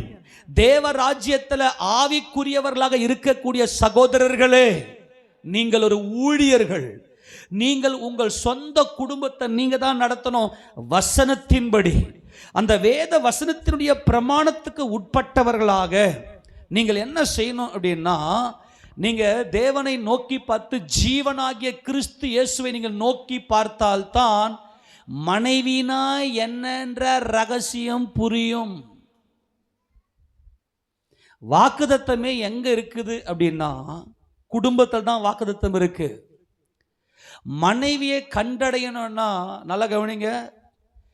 நான் இப்போ நம்ம பேசுறதெல்லாம் கொஞ்சம் ஆழமான மீட்பின் சத்தியங்கள் என்பதனால்தான் நான் எப்பவுமே இந்த சத்தியங்களை பேசும்போது கொஞ்சம் அப்படியே முன்னாடியே கொஞ்சம் லைன் போட்டு வந்துடுவேன். நேற்று வீட்டுக்கு கூட்டத்துக்கு வந்தவங்கெல்லாம் ஈஸியாக புரியும்னு நான் நினைக்கிறேன். எல்லாரும் சொல்லுங்க பார்க்கலாம். குடும்பம் யாருடையதுங்க? குடும்பம் யாருடையதுங்க? குடும்பம் ரகசியமானது, மிஸ்ட்ரி. சீக்ரெட் அல்ல, மிஸ்ட்ரி. சீக்ரெட்டுக்கும் மிஸ்ட்ரிக்கும் நேற்று உதாரணம்லாம் சொன்னேன். அதெல்லாம் உங்களுக்கு நல்லா புரியும் நினைக்கிறேன். கர்த்தருடைய பரிசுத்த நாம மகிமைப்படுவதாக. ஆபிரகாம் மனைவியை கண்டடையணும். ஆபிரகாமுக்கு மனைவினா என்ன, மனைவியுடைய ரோல் என்ன, மனைவியை குறித்த அந்த வெளிச்சம் என்ன என்கின்ற வெளிச்சம் ஆபிரகாமுக்கு கிடைக்கணும். அந்த வெளிச்சம் கிடைக்கணும், அந்த கண்டடைய மனைவியை கண்டடையணும் அப்படின்னா இந்த ஆபிரகாம் தேவனை, கிறிஸ்துவை, இயேசு ராஜாவை, ஜீவனை அவன் கண்டடைய வேண்டும். ஆபிரகாம் எப்படிப்பட்டவராக இருந்தார் என்றால், ஆபிரகாம் ஒரு தேவ பக்தி உடையவராய், தேவனுடைய பிரமாணத்துக்கு உட்பட்டவராய், தேவனுடைய வீட்டை கட்டும்படியாய் இந்த ஆபிரகாம் அவர் கதவு, அதாவது வாசல் அருகே விழித்திருக்கிறவராக, கதவு நிலையருகே காத்திருக்கிறவராக இருந்தபடினாலே இந்த ஆபிரகாம் பிளஸ்டு பர்சன், பாக்கியவான் என்று வேதம் சொல்லுகிறது. எடுத்து அந்த வசந்த வாசிங்க. நீதிமொழிகளின் புத்தகம் 8வது அதிகாரம் 35வது வசந்தை வாசிக்கலாம். நீதிமொழிகள் 8:35. என்னை கண்டடைகிறவன் ஜீவனை கண்டடைகிறான், கர்த்தரிடத்தில் தயவையும் பெறுவான். என்னை கண்டடைகிறவன் ஜீவனை என்னை அப்படி நீங்க சொல்லப்பட்டிருக்கிறது. அது யார் என்றால் ஞானம் புத்தி. ஞானம் பேசுகிறது. இந்த 8ஆம் அதிகாரத்தில் ஞானம் பேசுகிறது. இந்த ஞானம் யார் என்றால் நமது ஆண்டவராகிய இயேசு கிறிஸ்து. இயேசு கிறிஸ்துவை பற்றின இந்த சுவிசேஷம், இயேசு கிறிஸ்துவை பற்றின இந்த விசுவாசம், அவரை பற்றின இந்த சத்தியங்கள் உங்களுக்கு விளங்கிருச்சு அப்படின்னாவே உங்க குடும்பம் கட்டப்பட்டு விடும். அப்போ மனைவியானவள் என்ன செய்யணும்னா, என் புருஷன் ஊழியக்காரன், என் புருஷன் உலகத்தான் அல்ல, என் புருஷன் ஊழியக்காரன்ற வெளிச்சம் அந்த மனைவிக்கு வரும். ஆக 2 பேரும் நல்லா கவனிங்க. இதோ இந்த உலகத்தின் அதிபதி வருகிறான். உலகம் உங்களுக்கு செவி கொடுக்கும், உலகம் எனக்கு செவி கொடுக்காது. ஏனென்றால் இந்த உலகத்தின் கிரியை பொல்லாதது என்று நான் சொல்லுகிறபடி அந்த உலகம் என்னை பகைக்கிறது என்று சொல்லி கர்த்தர் சொன்னார். ஆக தேவனுடைய பிள்ளைகள் யாவரும் தேவனுடைய ஊழியர்களாக, உலகத்தான் அல்ல ஊழியர்களாக. ஊழியர்கள்னா யாரு? வசனத்தின்படி குடும்பத்தை கட்டணும். மறுபடியும் சொல்றேன், குடும்பம் என்பது ஒரு ரகசியம் அன்பானவர்களே. இப்போ இங்க சொல்றாரு, இவர் என்னை கண்டடைகிறவன், சொல்லுங்க, என்னை கண்டடைகிறவன் ஜீவனை. இவன் முதல்ல இந்த மனிதனுக்குள்ள ஜீவன் வந்து விடுகிறது, வாக்குதத்தம் வந்து விடுகிறது. என் வாழ்க்கையில வாக்குதத்தம் நிறைவேற வேண்டுமேயானால், நான் ஜீவனை கண்டடைய வேண்டும். என் கர்த்தராகிய இயேசு கிறிஸ்துவை அறிய வேண்டும். அவர்தான் உலக தோற்றத்துக்கு முன்னே அடிக்கப்பட்ட ஆட்டுக்குட்டியானவர். அவர்தான் உலக தோற்றத்துக்கு முன்னே அடிக்கப்பட்ட ஆட்டுக்குட்டியானவர். எனக்கு எல்லா விதமான ஆசீர்வாதங்களும், என் குடும்பத்தை கட்டக்கூடிய அந்த மகிமையும் என் கர்த்தராகிய இயேசு கிறிஸ்துவுக்குள்ள அது பூரணமாய் இருக்கிறது என்ற நம்பிக்கை ஒரு மனுஷனுக்குள்ள வரும் பாருங்க. அதுல தாங்க ஜீவன் இருக்கு. நான் மறுபடியும் சொல்லவா, இயேசு கிறிஸ்துவுக்குள்ள நான் சுகமாய் யாம் குடும்பத்தை தேவன் நீதியின்படியாய் யாம் பிள்ளைகளுக்கு எல்லா விதமான ஆசீர்வாதங்களையும் கொடுக்கும்படியாய் என் பிள்ளைகளுக்கு சேர்த்து வைக்கிற சொத்துக்கள் எல்லாமே இயேசு கிறிஸ்துவுக்குள்ள இருக்கிறது, பூரணமா இருக்கிறது என்ற வெளிச்சம் வரும் பாருங்க. அப்பதான் அவன் மனைவினா யாருன்னு அவனுக்கு தெரியும். இன்னைக்கு மனைவினா யாருக்கு எல்லாரும் தெரியுமா? தெரிஞ்சிச்சுன்னா ஒரே ஒரு டிராப் சண்டை அங்க இந்த வீட்டுக்குள்ள வராது. மனைவினா யாருன்னு இன்னைக்கு கணவனுக்கு தெரியல, கணவன்னா யாருன்னு இன்னைக்கு மனைவிக்கு தெரியல. இதை கொஞ்சம் நீங்க என் கூட கொஞ்சம் ஜாயின் பண்ணிட்டீங்கன்னா இன்னைக்கு கர்த்தர் உங்களை ஆசீர்வதிக்க விரும்புகிறார். எத்தனை பேர் விசுவாசிக்கிறீங்க? ஆமேனா? சரி, நல்லா இப்ப புரிஞ்சு போச்சா? கணவன்னா யாருன்னு மனைவிக்கு தெரியணும். இது ரகசியம், சீக்ரெட் அல்ல, மிஸ்ட்ரி. நல்லா கவனிங்க, சீக்ரெட் அல்ல, மிஸ்ட்ரி. ஆமேன்னு சொல்லுங்க பார்க்கலாம். நல்லா கவனிங்க. அதுதான் சொன்னேன், சீக்ரெட்னா என்ன? ரகசியம் இல்லையா? அதாவது ரகசியம் அப்படின்னு சொல்றது என்னது? அது சீக்ரெட்டுக்கு. சீக்ரெட்னா என்ன? நான் இன்னைக்கு உங்களுக்கு ஒரு ஸ்பெஷலாக பண்ணி வச்சிருக்கேன் வீட்டில் சமையல். என்னன்னு சொல்லுங்க பார்க்கலாம். தயிர் சாதம்? சீ சீ சீ, இல்லை இல்லை. அப்புறம் சிக்கன் ஃப்ரை? இல்லை இல்லை. பிரியாணி? இல்லை இல்லை. இதெல்லாம் ஆக்சுவலாக எல்லாமே மைண்ட் இருக்கு, ஆனால் இப்போதைக்கு எனக்கு தெரியல. அதுதான் சீக்ரெட். ஆனால் மிஸ்ட்ரி அப்படின்னா என்ன தெரியுமா?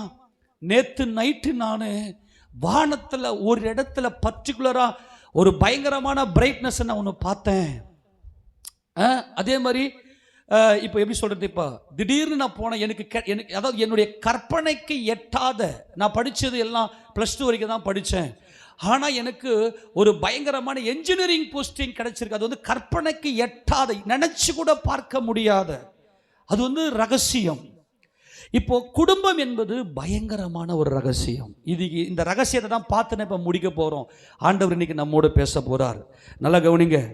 ஆபிரகாம் என்ன பண்ணார்னா, என்னை கண்டடைகிறவன் ஜீவனை கண்டடைகிறான், கர்த்தரிடத்துல தயையும் பெறுவான். தயை அவருடைய இரக்கம். தயாளன். என் இயேசுராஜன் தயாளன். ஆமென் சொல்லுங்க பார்க்கலாம். நமது ஆண்டவர் தயாளன். அங்க ஒரு அந்த தயாளம் எப்படிப்பட்டது? இவன் இயேசு ராஜாவை கண்டடைந்தால் தான், அந்த ஜீவனை பெற்றுக்கொண்டால் தான் மனைவியை கண்டடைய முடியும். அதுதான் நீதிமொழிகள் 22, சரி, நீதிமொழிகள் 18:22 வாசி. நீதிமொழிகள் 18:22 வாசி. மனைவியை கண்டடைகிறவன் நன்மையானதை கண்டடைகிறான், கர்த்தரால் தயையும் பெற்றுக்கொள்கிறான். இது சேம். இந்த நீதிமொழிகள் 8:35 நீதிமொழிகள் 18:22 ஜாயிண்ட். அது ரெண்டுமே ஒன்றோடு ஒன்று இசைந்த வசனங்கள். நல்லா கவனிக்கணும். என்னை கண்டடைகிறவன் ஜீவனை கண்டடைகிறான். அந்த கண்டறிதல் என்பது மனக்கண் திறப்பது. நம்முடைய பண்டிகைகள் ஆசரிக்கப்படுகிற சீயோனை நோக்கி பார். அந்த சீயோனை நோக்கி பார்க்கிற அந்த வெளிச்சம், அந்த பிரைட்னஸ், ஒரு மாபெரும் வெளிச்சம். அதுதான் அந்த கண்டடைதல். நீ இயேசு ராஜாவை கண்டடைந்தால் தான் மனைவினாய் யார் என்கின்ற ரகசியம் உனக்கு புரியும். ஆதியாகமத்திலிருந்து வெளிப்படுத்தின விசேஷம் வரைக்கும் இருக்கக்கூடிய ஒவ்வொரு வசனத்தினுடைய வெளிச்சமும் நீ கண்ணை திறந்து பார்த்தா தான் மனைவினா யார் என்று. அது பாருங்க, குடும்பம் என்பது வெளிச்சங்க. அது வெளிச்சம். இன்னைக்கு எல்லாம் இருள் இருக்கிறாங்க. இன்னைக்கு நிறைய பேர் பெரிய பெரிய மாளிகைலாம் கட்டி வச்சுங்கிறாங்க. அதெல்லாம் வீடு அல்ல. அந்த பிரமாணம் இருக்கணும் அந்த வீட்டுக்குள்ள. எந்த வீட்டுக்குள்ள அந்த குடும்ப தலைவன் பிரமாணத்துக்கு உட்பட்டு, நுகத்துக்கு உட்பட்டு இருக்கிறானோ அந்த மனுஷன் மட்டும், அது மட்டும் தான் குடும்பம். இன்னைக்கு மனைவியுடைய ரகசியம் தெரியலைங்க. மனைவியினுடைய வேல்யூ இன்னைக்கு புருஷனுக்கு தெரியல. புருஷனுடைய வேல்யூ இன்னைக்கு மனைவிக்கு தெரியல. அதுக்கு காரணம் என்ன? என்னை கண்டடைகிறவன் ஜீவனை கண்டடைகிறான், அவன் கர்த்தரிடத்தில் தயையை பெறுவான். அதே போல மனைவியை கண்டடைகிற, நன்மையானவைகளை கண்டடைகிறான், அவன் கர்த்தரிடத்தில் தயை பெற்றுக் கொள்ளுவான். ஆக இந்த தயவு என்பது தேவனுடைய அந்த இரக்கத்தை பெற்று அந்த குடும்பத்தை நல்லா பூரணமாக நடத்தி பூரண புருஷனாக அவன் பிதாவாகிய தேவனை முகமுகமாய் தரிசிக்க வேண்டும். அதுக்கு தான் என்ன பண்ணணும்னா, ஆபிரகாம் என்ன கண்டார் அப்படின்னா, இப்போ வாசிங்க போல 8:34 நீதிமொழிகள் 8:34 இல்லைன்னா 32 வாசிப்பாக்கலாம். ஆதலால் பிள்ளைகளே எனக்கு செவி கொடுங்கள், என் வழிகளை காத்து நடக்கிறவர்கள் பாக்கியவான்கள். நீங்கள் புத்தியை கேட்டு ஞானமடையுங்கள், ஞானமடையுங்கள், அதை விட்டு விலகாதிருங்கள். எதை கேட்டு? புத்தியை கேட்டு. இந்த புத்தி என்பது யார் அப்படின்னா ஈசாக், இட்சகாக், இட்சகாக், ஈசாக், ஈசாக், ஈசாக். என் வாழ்க்கையில ஒரு குறைவும் இல்லை, எல்லாமே என் கர்த்தருக்குள்ள பூரணமா இருக்குது என்ற வெளிச்சம், உன் பார்வை, உன் கண்ணு தெளியணும். அந்த புத்தியை கேட்டு நீ ஞானம் அடையணும். நீ ஞானம் அடைஞ்சிட்டனா வாசிய பார்க்கலாம். என் வாசற்படியில் 34 வாசிங்க. என் வாசற்படியில் நித்தம் விழித்திருந்த, வாசல் என்பது குமாரன். நான் தான் குமாரன். நல்லா கவனிங்க, இதை கேட்டுனே வாங்க. நான் தான் குமாரன், நான் தான் குமாரன். என் வாசற்படியில் நித்தமும் விழித்திருந்து என் கதவு நிலையருகே காத்திருந்து எனக்கு செவி கொடுக்கிற மனுஷன் பாக்கியவன். வாசல் என்பது நானே வாசல். என் வழியாய் ஒருவன் உட்பிரவேசித்தால் அவன் ரட்சிக்கப்படுவான், அவன் உள்ளும் புறம்பும் சென்று மேய்ச்சலை கண்டடைவான். இந்த வாசல் யார் என்றால், நல்ல கவனிங்க, வாக்குத்தத்தம் எப்ப நிறைவேறனா? சத்தியத்தை அறிகிற, தேவ பக்திக்கேதுவான சத்தியத்தை நீங்கள் அறிந்து அந்த விசுவாசம் உங்களுக்குள்ளே வரும்போது அந்த குறித்த காலம் கரெக்டா அந்த வாக்குத்தத்தம் நிறைவேறும். வாக்குத்தத்தை பெற்றுக்கொண்டதுமே அந்த வாக்குத்தத்தம் நமக்குள்ள கிரியை செய்ய ஆரம்பிக்கும். இயேசு ராஜாவை பற்றின அந்த ரகசியங்கள் அறிந்து கொள்ள நமக்கு வைக்கும். நல்லா கவனிங்க, இது என்ன வாக்குத்தத்தம் அப்படின்னா, வாசற்படியிலே நித்தமும் விழித்திருக்கிற அனுபவம். ஆண்டவரே, நான் பாவியா இருக்கிறேன். விழிப்பு அப்படின்னா என்னது? நான் பாவியா இருக்கிறேன் என்கின்ற அந்த பார்வை. ஏதேனில மனிதனுடைய இருதயம் குருடாக்கப்பட்டது. ஆனால் கர்த்தர் ஆபிரகாமுடைய வாழ்க்கையில விழிப்பை கொடுத்த. நான் பாவி, பாவிக்கு ஒரு சுதந்திரமும் கிடைக்காது. ஆனால் நான் வாசற்படியில அந்த ஞானமாகிய இயேசு ராஜாவுடைய வாசற்படியில நான் விழிப்பா இருக்கிறேன். எனக்கான சந்தோஷம், என் குடும்பத்துக்கான சுகம், என் குடும்பத்துக்கான நன்மை அத்தனைக்காகவும் என் கர்த்தர் அடிக்கப்பட்டிருக்கிறார். என் கர்த்தர் நான் அனுபவிக்கிற சந்தோஷம், என் சுகம், என் பலன், என் குடும்பத்தினுடைய பூரணம், இவை அத்தனைக்காகவும் என் கர்த்தர் அடிக்கப்பட்டிருக்கிறார். அவர் தம்மை தாமே மனமு வந்து ஒப்பு கொடுத்து என் நன்மைக்காக, என் சுகத்துக்காக, என் பலத்துக்காக, என் சந்தோஷத்துக்காக, என் குடும்பத்தை கட்டுவதற்காக அவர் காயத்தோடு தான் இருக்கிறார். அவருக்குள்ள எல்லாமே பூரணப்படும் என்ற வெளிச்சம் வந்துருச்சுன்னா ஒவ்வொரு வாக்குத்தத்தங்களையும் நீ சுதந்திரிச்சுக்கினே இருப்ப. நான் சொல்றதை நல்லா கவனிக்கணும், நல்லா கவனிங்க. வெளிப்படுத்தின விசேஷம் 5ஆம் அதிகாரம் 6ஆம் வசனம் வாசிக்க பார்க்கலாம். வெளிப்படுத்தின விசேஷம் 5:6. அப்பொழுது இதோ அடிக்கப்பட்ட வண்ணமாய் இருக்கிற ஒரு ஆட்டுக்குட்டி. போதும்.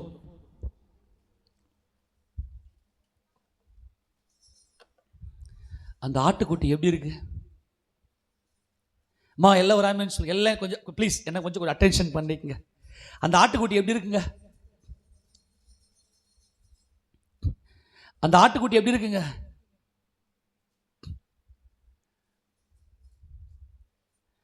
எல்லாம் கவனி, எல்லாம் ஆமென் சொல்லுங்க, எல்லாம் ஆமென் சொல்லுங்க. அந்த ஆட்டுக்குட்டி எப்படி இருக்குங்க? எல்லாம் வாய் தந்து அறிக்கை பண்ணுங்க. எப்படி இருக்கு? எல்லாம் அந்த வசனம் மறுபடியும் வாசி. அப்பொழுது இதோ அடிக்கப்பட்ட வண்ணமாய் இருக்கிற ஒரு ஆட்டுக்குட்டி. எல்லாம் ஒரு ஆமென் சொல்லுங்க பார்க்கலாம். நல்லா கவனிங்க தேவ ஜனமே, இந்த ஆட்டுக்குட்டி உலக தோற்றத்துக்கு முன்பதாகவே அடிக்கப்பட்ட ஆட்டுக்குட்டி.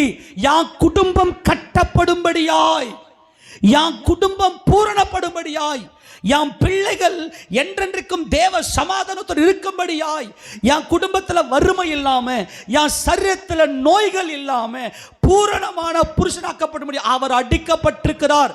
உலக தோற்றத்துக்கு முன்பதாகவே அவருடைய கையில ஆணிகள், அவருடைய கால்களில ஆணிகள். அந்த காயம் என்னன்னைக்குமே இருக்கும். அந்த காயம் நித்தியமான காயங்கள். அந்த அடிக்கப்பட்ட அந்த காயங்கள், தழும்புகள், இயேசு ராஜாவுடைய அந்த காயங்கள் என்னன்னைக்குமே இருக்கும். அந்த காயம் இருக்கிற வரைக்கும் நான் நல்லா தான் இருப்பேன். எல்லாரும் ஆமென் சொல்லாமா? அந்த காயத்தினால நான் பூரணமா இருக்கிறேன். நான் குறையோட, கடன் பிரச்சனையோட, வேதனையோட, போராட்டத்தோடு இருக்கணும் அவசியம் அல்ல. உலக தோற்றத்துக்கு முன்பதாகவே அடிக்கப்பட்டவன், அவர் அடிக்கப்பட்டதனால நான் பரிபூரணமா இருக்கிறேன். இதாங்க தேவனுக்கு குமாரனுக்கு இருக்கிற உடன்படிக்கை. உன் கண்ணுல அவர் அடிக்கப்பட்டிருக்கிறார்ன்றத பார்வை, எனக்காக அவர் அடிக்கப்பட்டிருந்த பார்வை வரும் பாருங்க, பார்க்கலாம். அந்த அடிக்கப்படுதல் எப்படிப்பட்ட தெரியுமா? அவர் அவ்வளோ சந்தோஷப்படுகிறார். அவர் அவ்வளோ சந்தோஷப்படுகிறார். இந்த கர்த்தர், மகிமையின் கர்த்தர். ஏன் தெரியுமா? நான் என் உயிரை கொடுத்து என் பிள்ளைங்களுக்கு நான் ஜீவனை உண்டாக்குகிறேன். நான் என் உயிரை கொடுத்து இந்த பிள்ளைங்களுக்கு பரிபூர்ணத்தை உண்டாக்குகிறேன். இதுதான் நீதிமொழிகளின் புத்தகம் 8ஆம் அதிகாரத்தில் 29 வாசிங்களேன். சமுத்திர ஜலம் தன் கரையை விட்டு மீறாதபடிக்கு அதற்கு எல்லையை கட்டளையிட்டு பூமியின் அஸ்திபாரங்களை நிலைப்படுத்துகையில். இப்போ நீங்க இதை பார்த்தீங்கன்னா, நீங்க ஃபுல்லா இந்த 8ஆம் அதிகாரத்தை 1 நீங்க வாசித்தீங்கன்னா, தேவன் சிருஷ்டிக்கும் போது, சகலத்தையும் தேவன் சிருஷ்டிக்கும் போது அவர் அருகே நான் செல்ல பிள்ளையா இருந்தேன். நல்லா கவனிங்க, தொடர்ந்து வாசிப்ப. நான் அவர் அருகே செல்ல பிள்ளையா இருந்தேன். அல்லேலூயா சொல்லாமா? யாருங்க? இயேசு ராஜா செல்ல பிள்ளையா இருந்தாராம். தேவன் எல்லாவற்றையும் சிருஷ்டிக்கும் போது கர்த்தராகி இயேசு கிறிஸ்து எப்படி இருந்தாருமா? அவர் அருகே எப்படி இருந்தாருமா? தேவன் அருகே எப்படி இருந்தார்? கர்த்தர் செல்ல பிள்ளையா இருந்தேன். நித்தம் அவருடைய மனமகிழ்ச்சி. யாருடைய மனமகிழ்ச்சி? யாருடைய மனமகிழ்ச்சி? தேவனுடைய மனமகிழ்ச்சியாக கர்த்தராகிய இயேசு கிறிஸ்து இருந்து எப்பொழுதும் அவர் சமூகத்தில் களி கூர்ந்தேன். அவருடைய பூ உலகத்தில் சந்தோஷப்பட்டு மனுமக்களுடனே மகிழ்ந்து கொண்டிருந்தேன். எப்பா, இது எனக்கு பயங்கர ஆச்சரியமாக இருக்கிறது. நம்மெல்லாம் ஏதோ இன்னைக்கு உண்டாக்கப்பட்ட நினைச்சுன்னு உட்காந்துக்கிறோம். எல்லாரும் பிறந்த நாளை கொண்டாடுறதுக்கு பாவம் இதுங்கெல்லாம் இல்லையா? ஆக்சுவலி எனக்கு பிறந்த நாளேன்னு தெரியாது. எனக்கு அதுக்காக நான் கர்த்தரை ஸ்தோத்திரிக்கிறேன். நான் பிறந்த நாளை கொண்டாடின உதாரணம் சொல்ல வரேன், சும்மா சொல்கிறேன். ஆக்சுவலாக தேவன் சிருஷ்டிக்கிறதுக்கு முன்னாடியே நம்ம நம்ம நம்ம மேலே இருந்திருக்கிறோம்பா. இது பயங்கர ஷாக்காக இருக்கு. எனக்கு கற்பனையே பண்ண முடியல என்னால். இந்த இடத்துல அவருடைய பூ உலகத்தில் சந்தோஷப்பட்டு, இந்த சந்தோஷம் இருக்கு இல்லையா, அது அந்த இடத்துல பார்த்தீங்கன்னாக்கா ஷாக்கஹ் அப்படின்னா என்னன்னா டு லாஃப், சிரிப்பு, சந்தோஷமாய். இதுதான் இயேசு ராஜா என்ன பண்ணார்னா, காயம், அவர் உலக தோற்றத்துக்கு முன்னே அடிக்கப்பட்ட வண்ணமாகவே இருக்கிற ஆட்டுக்குட்டி.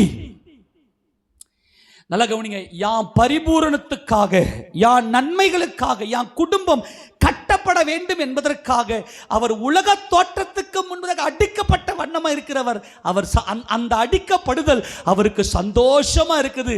என் பிதாவுக்கு அது பிரியமா இருக்கிறது. ஏன்னா இவர் அடிக்கப்படலைன்னா நான் பூர்ணப்பட முடியாதுங்க, நான் உருவாக்கப்படவே முடியாது.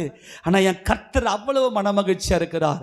இப்போ நீ என்ன செய்யணும்னா, அவருடைய வாசல் அருகே நீ விழித்திருந்து, கதவு நிலை அருகே நீ உட்கார்ந்து காத்திருந்து அவருக்கு நீ செவி கொடுக்கணும். என்ன செவி கொடுக்கணும்?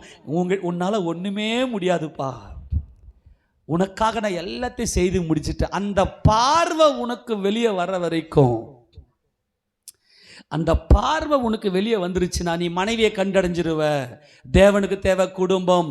குடும்பம் என்பது ரகசியம். இந்த ரகசியம் வெளிப்பட்டவன் தான் பூர்ண புருஷன். மனைவி யாருன்னு தெரியணும். மனைவி யாரோ அல்ல, அவன் எண்ணில் பாதி, என் உயிரில் பாதி அவள். இந்த உயிரில் பாதி அவள் என்பது உனக்கு எப்போ தெரியும் அப்படின்னா, உன் கர்த்தருடைய அந்த ஜீவன் உனக்குள்ளே வெளிப்படணும். என் கணவன் யார்? அவர் என் தலையா இருக்கிறார். அந்த ரகசியம் உனக்கு புரியணும். நல்லா விஷயத்தை கொஞ்சம் கவனிச்சுனே வாங்க. இப்போ சீக்கிரம் சொல்லி நான் முடிக்க போறேன். ஆபிரகாம் இந்த பூரண புருஷனாக அவன் ஒரு தேவ பக்தி உள்ளவனாக, அவன் தேவ ஊழியக்காரனாக, அவன் உலகத்தான் அல்ல, அவன் பாபிலோனியன் அல்ல. இந்த ஆபிரகாம் பாபேல் இருக்கும்போது உலகத்தான், அவன் விக்கிரக ஆராதனைக்காரனாக இருந்தான். ஆனால் இந்த ஆபிரகாம் இப்பொழுது அவர் எப்படிப்பட்டவராக இருக்கிறார் என்றால், என் புருஷன் தேவ ஊழியக்காரனாக இருக்கிறான், என் புருஷனுடைய ஒவ்வொரு அசைவும் விவேகமாக இருக்கிறது, விவேகமாக இருக்கிறது. இப்போ ஆபிரகாமுக்கு இந்த ஆத்துமாவில் இந்த ரகசியங்கள்லாம் புரியறதுக்கு கொஞ்சம் நாள் ஆயிடுச்சு. உடம்பு மட்டும் போய்கினே இருக்குது, உடம்பு அழிஞ்சிக்கினே இருக்குது, ஆவி பெருகிக்கினே இருக்குது. அவருடைய உடல்ல இருக்கக்கூடிய நரம்பு நாடி எல்லாம் சதைகள் ரத்தம் பிளட் எல்லாம் சுருங்குது. ஆனால் ஆவி விரிவடையுது, தரிசனம் விரிவடைகிறது, கிறிஸ்துவை பற்றின வெளிச்சம் விரிவடைகிறது. அவருடைய தழும்புகள், அவர் அடிக்கப்பட்டது யான் நன்மைக்காக, அடிக்கப்பட்ட வண்ணமாகவே பாருங்க, அவர் நித்தியத்துக்கு அவர் உடம்புல காயம் இருந்துக்கிட்டே இருக்காங்க. அல்லேலூயா. அவர் என்னைக்குமே அப்படித்தான் இருப்பாருங்க. இயேசுராஜா என்னைக்குமே அவர் தழும்போடு தான் இருப்பாருங்க, என் பூர்ணத்துக்காக. இது அவர் தலையெழுத்து. இது அவருக்கே ஒரு தலையெழுத்து இருக்கு. கடைசி வரைக்கும் நித்தியத்துக்கும் அவருடைய உடம்புல தழும்பு இருந்துன்னு தான் இருக்கும். அந்த அவருடைய தழும்பை நீ பார்த்துட்டுன்னு வச்சுக்கங்களேன், உன் வாழ்க்கையில் ஒரு குறைவு இல்லைங்க. வாக்குத்தத்தம் அத்தனை நிறைவேறும். இந்த பாருங்க, இவ்வளோ காலம் டிலே பண்ண மாதிரி நினைக்கிறியா நீ வாக்குத்தத்தங்கள்? ஆண்டவரே நீங்கள் சொன்னீங்கள் ஆண்டவரே, அப்படியே உட்காந்து அவருடைய வாசல், அந்த வாசல் என்கின்ற அனாதி கதவுகளே உங்கள் தலைகளை உயர்த்துங்கள். மகிமையின் ராஜா கதவுகளே, அனாதி கதவுகளே உங்கள் தலைகளை உயர்த்தி நிமிர்ந்து பாருங்கள், மகிமையின் ராஜா உட்பிரவேசிப்பார். அந்த வாசல் நீங்கள் புரிஞ்சுக்குங்க. இதை மட்டும் நீங்கள் பார்த்துட்டீங்கன்னு வச்சுக்கங்களேன், நல்லா கவனிங்க. குடும்பத்துடைய சீக்ரெட் உனக்கு தெரியும். உன் மனைவியை பற்றின ரகசியங்கள், மனைவியை பற்றின ரகசியம், குடும்பத்தினுடைய ரகசியமே ஒரு புருஷனுக்கு மனைவியை கனம் பண்ண தெரியணும், மனைவியை எப்படி நடத்தணுன்ற ரகசியம் புரிஞ்சு தேவ சித்தத்தின்படி மனைவியை நடத்தணும். அவன் நல்லா கவனி. மனைவியினுடைய மனசை நீ உடச்சி போட்டுட்டு நீ எத்தனை லட்சம் பிஸ்னஸ் நீ பண்ணாலும் அது ஒன்றுத்துக்குமே உதவாது. இப்போ மனைவி மாம்சத்தில் ஒரு சில காரியங்கள் பண்ணும், அதெல்லாம் கிடையாது. அதுதான் சொல்லிட்டேன், இது பயங்கர ரகசியங்க. இது நல்லா கவனிங்க. இது ஒரு பயங்கர ரகசியம். நான் அதுக்குள்ளே போக விரும்பலை. என்ன அதுக்குள்ளே போயிட்டா நீங்கள் கன்ஃபியூஸ் ஆகிடுவீங்க. ஆனால் ஒரு ரகசியத்தை சொல்கிறேன். ஆபிரகாமுக்கு இயேசு ராஜாவை கண்டடைந்தார். நான் இப்போ சொல்கிறேன், இயேசு ராஜாவை நீங்கள் கண்டு அடைஞ்சிட்டிங்கன்னா மட்டும்தான் மனைவியை பற்றின ரகசியம் புரியும். அதே போல இயேசு ராஜாவை பற்றின ரகசியத்தை கண்டடைஞ்சா தான் மனைவிக்கு புருஷனை பற்றின ரகசியம் புரியும். இது புரிஞ்சிச்சுன்னா உங்கள் குடும்பத்தில் எல்லா வாக்குத்தத்தங்களும் ஒன்று ஒன்றா சாப்பிட்டுனே இருப்பீங்க, எல்லாம் உங்கள் தலையில் நடக்கும்.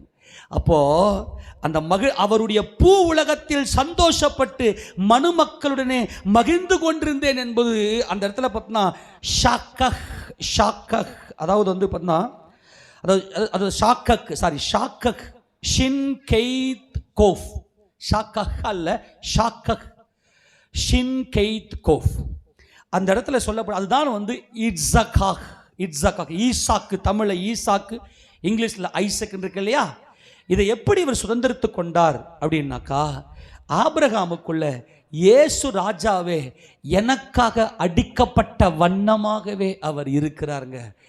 ஓப்பனாக சொல்ல போனோன்னா பல கோடிகள், இப்போ நம்மலாம் எக்கனாமிக்கில் இருக்கிறதுனால நீங்கள் புரிந்து கொள்ளும்படி சொல்கிறேன், உங்கள் பேரில் உங்கள் அக்கௌண்ட்டில் பல கோடிகள், இன்ஃபினிட்டி க்ரோர்ஸ், முடிவே இல்லாத கணக்கு, உங்க அக்கௌண்ட்ல கணக்கே இல்லாத பல கோடிகள் உங்க அக்கௌண்ட்ல காத்து கிடக்கு. உங்க கண்ணு தான் பார்க்க மறுக்குது. இன்னைக்கு உங்க கண்ணுல அடிக்கப்பட்ட வண்ணமா இருக்கிற ஆட்டுக்குட்டியானவரை உங்க கண்ணு பார்த்துருச்சுன்னா உன் குடும்பம் பர்ஃபெக்ஷனுக்குள்ள வந்துடும். அங்க உன் மனசு எங்கேயுமே உடையக்கூடாதுங்க. நான் மறுபடியும் சொல்றேன், மனசு உடையுது அப்படின்னா எங்கேயோ ஸ்ட்ரகிள் ஆகுது.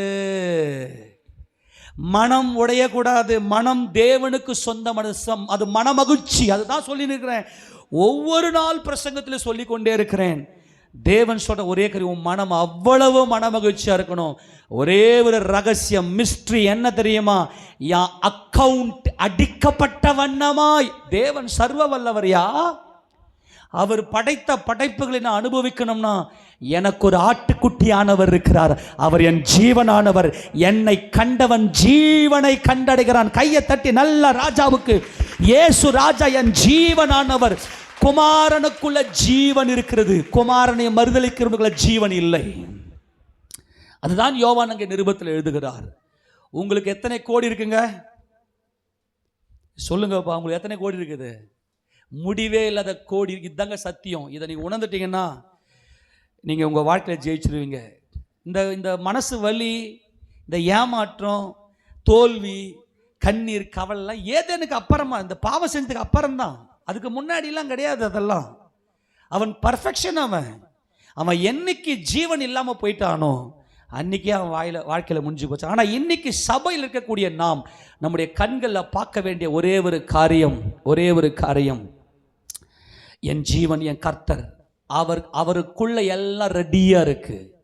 அடிக்கப்பட்ட வண்ணமாகவே இருக்கிற ஆட்டுக்குட்டியானவர், அவருக்குள், இயேசு கிறிஸ்துவுக்குள் வாக்குத்தத்தங்கள் எல்லாம் ஆமென்றும். நீங்க மட்டும் இந்த வாக்குத்தத்தை பிடிச்சிக்கின்னு, பிரதர் நான் இதெல்லாம் முடிச்சிட்டேன் பிரதர், எனக்கு இதெல்லாம் கர்த்தர் செஞ்சா நீங்க சொல்லுவீங்க பாருங்க, அதில் தாங்க எனக்கு சந்தோஷமே இருக்குது. இல்லை ஒரு ஆமென் சொல்லாமா? என் மனமகிழ்ச்சி எதுன்னு இருக்கு. எங்களால் தேவனுக்கு மகிமை உண்டாகும்படி. இன்னைக்கு அப்படியே கண்ணை மூடி பாருங்க, பல கோடிகள், மனிதனால் கொடுக்க முடியாத சமாதானம், எந்த டாக்டராலும் நிவர்த்தி பண்ண முடியாத குணமாக்குதல், எந்த மனுஷனாலும் காட்ட முடியாத அந்த வழி எல்லாம் என் உன் கண்ணுக்கு முன்னாடி அந்த மகிமையின் அடிக்கப்பட்ட ஆட்டுக்குட்டியானவர் வந்துடுவார்னு வச்சுங்களேன், எல்லாம் ஓவர். ஆக ஆபிரகாமுக்குள்ள மனைவியை கண்டறிஞ்சிட்டார். இவையா மனைவி, எல்லாரும் ஆமென் சொல்லாமா? இவையா மனைவி. அதனால தான் ஆபிரகாமுக்கு பிள்ளை இல்லைன்னு சொன்ன போது கூட ஆபிரகாம் வேறொரு திருமணத்தை செய்து கொள்ளவில்லை. ஆபிரகாமுக்குள்ள ஒரு பெரிய ரகசியம் வெளிப்பட்டுச்சு. இவள் என் மனைவி. நல்லா கவனிக்கணும். அப்போ ஆகார சேர்ந்தாரே, அது சாராளுடைய தியாகம், பெரிய தியாகம். ஏன்னா சாராள் மட்டும் ஆபிரகாமுக்கு அங்கே அடிமை பெண்ணாகிய ஆகார திருமணம் செஞ்சு கொடுக்கல. அதாவது ஆகார அடிமை பெண்ணாக அவருடைய மடிக்கு கொடுக்கல அப்படின்னா ஆபிரகாம் வேறொரு திருமணத்தை செய்ய வேண்டிய ஒரு நிர்பந்தம். ஏன்னா அங்கே கானானில் குடியிருந்த பிற்பாடு நிறைய ரபிமார்கள் இதை பொறுத்து நல்ல விளக்கம் கொடுத்துருக்குறாங்க. நீங்கள் சஃபரியா அப்படின்ற ஒரு ஆப் இருக்குது, நீங்கள் அதில் போய் இறக்கி வச்சு நீங்கள் பார்த்தீங்கன்னா அதில் இபினேஸ்ரா, அப்புறமா ரஷி, இப்படிப்பட்ட பெரிய பெரிய நல்ல மூத்த ரபாய்க்கெல்லாம் தெளிவான விளக்கத்தை கொடுத்து வச்சுருக்கிறாங்க. அவங்க கானானுக்கு வந்துட்ட பிற்பாடு 10 வருஷம் ஆகியும் குழந்தை இல்லைன்னா இவர் என்ன பண்ணனா வேறொரு திருமணத்தை செஞ்சு ஆகணுன்ற சட்டம் அன்றைக்கி இருந்திருக்கு. ஆனால் ஆபிரகாம் என்ன பண்ணிட்டாருன்னா, அந்நேரத்துக்கு ஒரு பயங்கர கைப்பிசகு, இவள் என் மனைவி, இவளை தாண்டி இன்னொருத்தி எனக்கு தேவையில்லை. இந்த ரகசியம் ஆபிரகாம் தெரிந்து கொண்டார்.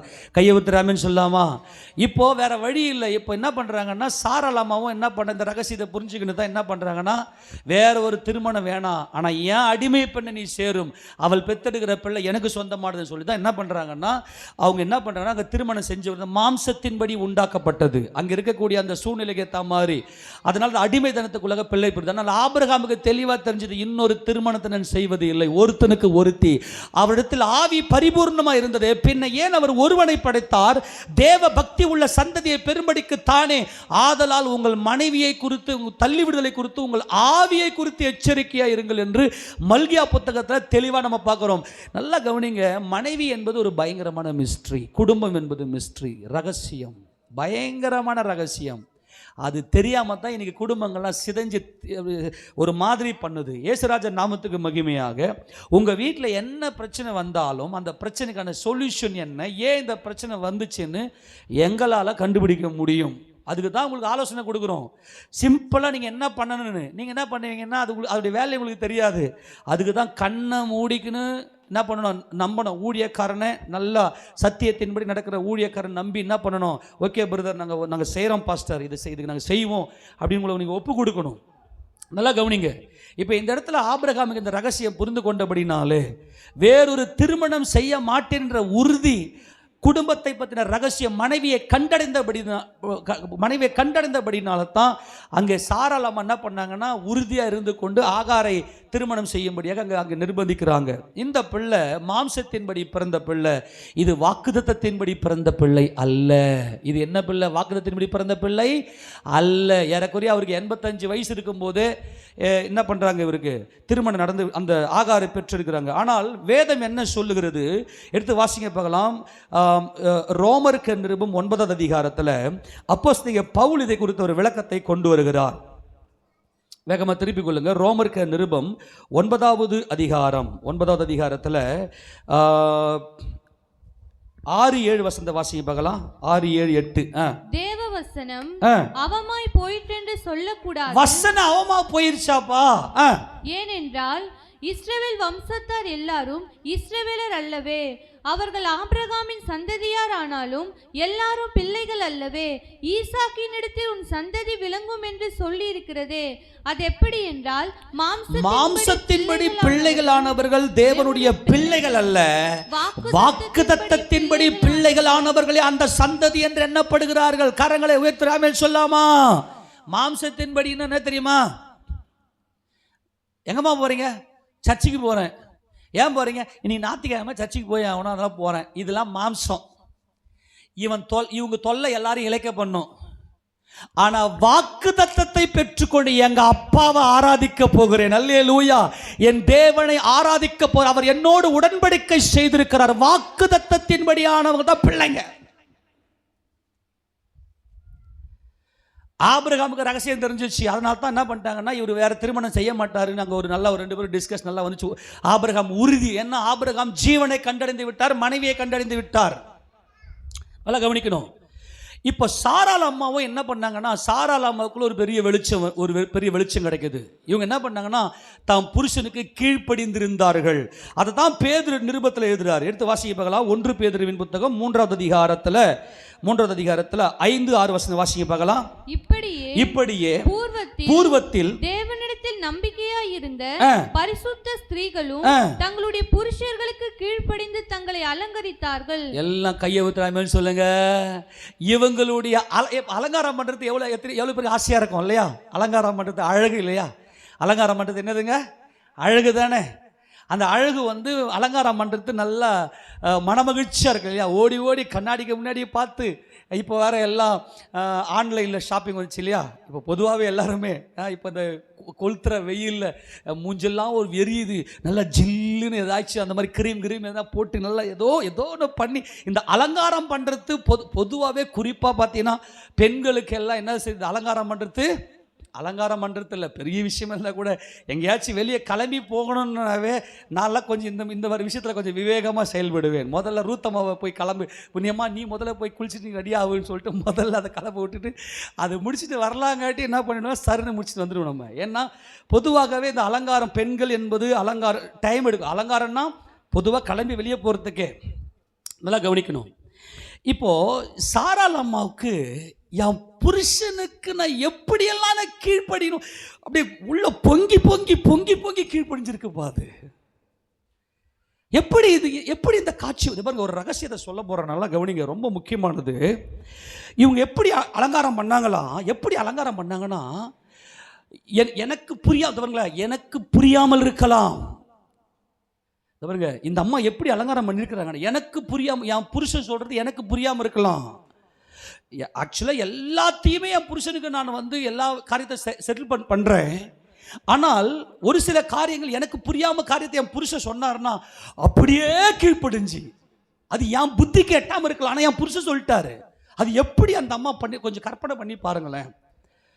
அவங்க அப்படி அலங்கரித்தார்களா? எப்படியா? அந்தபடியே சாராள் ஆபிரகாமை ஆண்டவன் என்று சொல்லி அவனுக்கு கீழ்ப்படிந்திருந்தால் நீங்கள் நன்மை செய்து ஒரு ஆபத்துக்கும் பயப்படாதிருந்தீர்கள். ஆனால் அவளுக்கு பிள்ளை, இதுதான் மேலான எருசலேம், இவள் தான் சுயாதீன எருசலேம், இவளே நம்ம எல்லாருக்கும் தாயானவள் என்று அப்போஸ்தலனாகிய பவுல் நிருபத்தில் கொண்டு வருகிறார். இவள் ஆறுதல் அடைந்தவள், நன்மை செய்து. நன்மைனா என்னங்க? நைட் தான் சொல்லி கொடுத்தேன். நன்மைனா என்ன? சொல்ல, சரீரத்தை பலியாக்குவது என் சகோதரனுக்காக, என் கணவனுக்காக, என் மனைவிக்காக, என் பிள்ளைகளுக்காக, என் தாய் தகப்பனுக்காக பலியாக்குவது நன்மை. தீமைன்னா என்னது? சரீரத்தை பெருமைப்படுத்துவது, சரீரத்தை துதிப்பது. இந்த உடம்புக்காக, ஐயோ எனக்கு மட்டும் சாப்பாடு வைக்காம நீயே துண்டியே, எனக்கு மட்டும் ட்ரெஸ் எடுக்கல நீ மட்டும் எடுத்துக்க, நீயே எனக்கு மட்டும் அது வந்து தீமை. ஆனால் நன்மை, எனக்கு ஒன்றும் பிரச்சனை, நான் நல்லா இருக்கேன், எனக்கு 2 இருக்குங்க புடவை, எனக்கு 2 சேரீ இருக்கு, எனக்கு நான் திருப்தியாக இருக்கிறேன், நீங்கள் பண்ணீங்க. அந்த பலி அனுபவம் கர்த்தர் சொல்கிறாரு. இந்த அம்மா அங்கே என்ன செஞ்சுருக்கிறாங்க? எனக்குன்ற அந்த பார்வையை தூக்கி வெளியே போட்டுருக்குறாங்க. என் புருஷனுக்கு நான் அதான் சொல்கிறேன், இவள் என் மனைவி என்று சொல்லுகிறவன் திருடன், இவள் என் கணவன் என்று இவன் என் கணவன் என்று சொல்லுகிறவள் திருடி. என் தேவன் கொடுத்த மனைவி, என் தேவன் கொடுத்த கணவன், அதுதான் வாக்குத்தத்தத்தினுடைய ரகசியம். மாம்சத்தின்படி நீ சர்ச்சில் வந்து உக்காந்துருந்தேன்னா, நல்லா சர்ச்சுக்கு வர திடீர்னு லீவ் போட்டுருவேன். உன்னை பார்த்து சர்ச்சுக்கு வர பலவீனமான அர்த்தம் லீவ் போட்டுரும், சர்ச்சுக்கு வராது. ஏன்? உனக்கு வாக்குத்தத்தம் இல்லை, நீ தேவ பிள்ளையே கிடையாது. உனக்கு ப்ராமிஸ் இருக்கணும். கரெக்டாக உன்னோட கர்த்தர் உடன்படிக்கை பண்ணி தான் உன்னை இழுப்பாருங்க, சும்மாலாம் அழைக்க மாட்டார். இப்போ சாராள் அம்மா எப்படிப்பட்ட நன்மை செய்து ஒரு ஆபத்துக்கும் பயப்படாம, 112ஆம் சங்கீதத்தில் ஆபத்து வருகிறதற்கு பயப்படாதிருப்பான் யாரு? பிரமாணத்தில், வேத பிரமாணத்தில் தேறினவன். 112ஆம் சங்கீதத்தை வீட்டில் போய் நல்லா வாசிங்க. வேத பிரமாணத்தில் தேறினவன் இவன் எப்படிப்பட்ட ஆபத்துக்கும் பயப்படாதிருப்பான். சாராள் அம்மா வேதத்தில் பூரணப்பட்டவர்கள், ஜீவனை கண்டடைந்தவர்கள். அப்போ நன்மை செய்து ஒரு ஆபத்துக்கும் பயப்படவில்லையாம். வாசி அந்த வசந்த 112ஆம் சங்கீதம் 9வது வசனமா? வாரி இறைத்தான். இல்ல அந்த வசனம் மட்டும் வாசிமா, டைம் இல்லையே நமக்கு. துர்ச்செய்தி வசனத எத்தனை வசனம்? 7ஆம் வசனம் வாசி பார்க்கலாம்.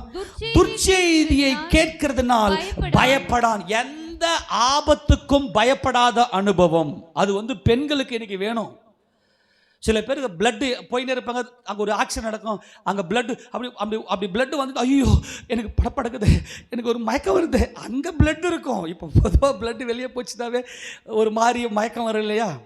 நம்ம ஆட்கள் இதை பார்த்தோன்னே அந்த மாதிரிலாம் இருக்கக்கூடாதுங்க. சகோதரிகள் நல்ல பயப்படாத இருதயம்.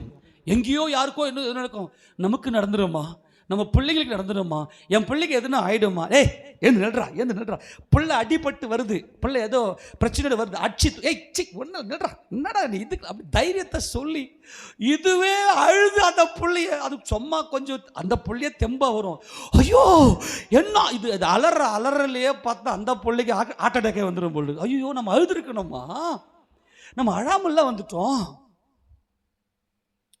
தைரியமா இருந்த ஆபத்து துர்ச்செய்தியை கேட்கறதுனால பயப்படக்கூடாது. ஏமா உங்களுக்கு இது மாதிரி ஆயிடுச்சாமே, ஆகட்டும், என் கர்த்தர் இருக்கிறாரு, அடிக்கப்பட்ட வண்ணமா இருக்கிற ஆட்டுக்குட்டியை கண்டு விட்டேன், அல்லேலூயா சொல்லுவோமா? அந்த வசனம் முதல் வசந்த வாசியை பார்க்கலாம். அல்லேலூயா. கர்த்தருக்கு பயந்து அவர் கட்டளைகளில் மிகவும் பிரியப்படுகிற மனுஷன் எப்படிப்பட்டவனா? பாக்கியவானா. அவன் சந்ததி பூமியில் பலத்திருக்கும், செம்மையான வம்சம், உன் சந்ததி பலத்திருக்குங்க.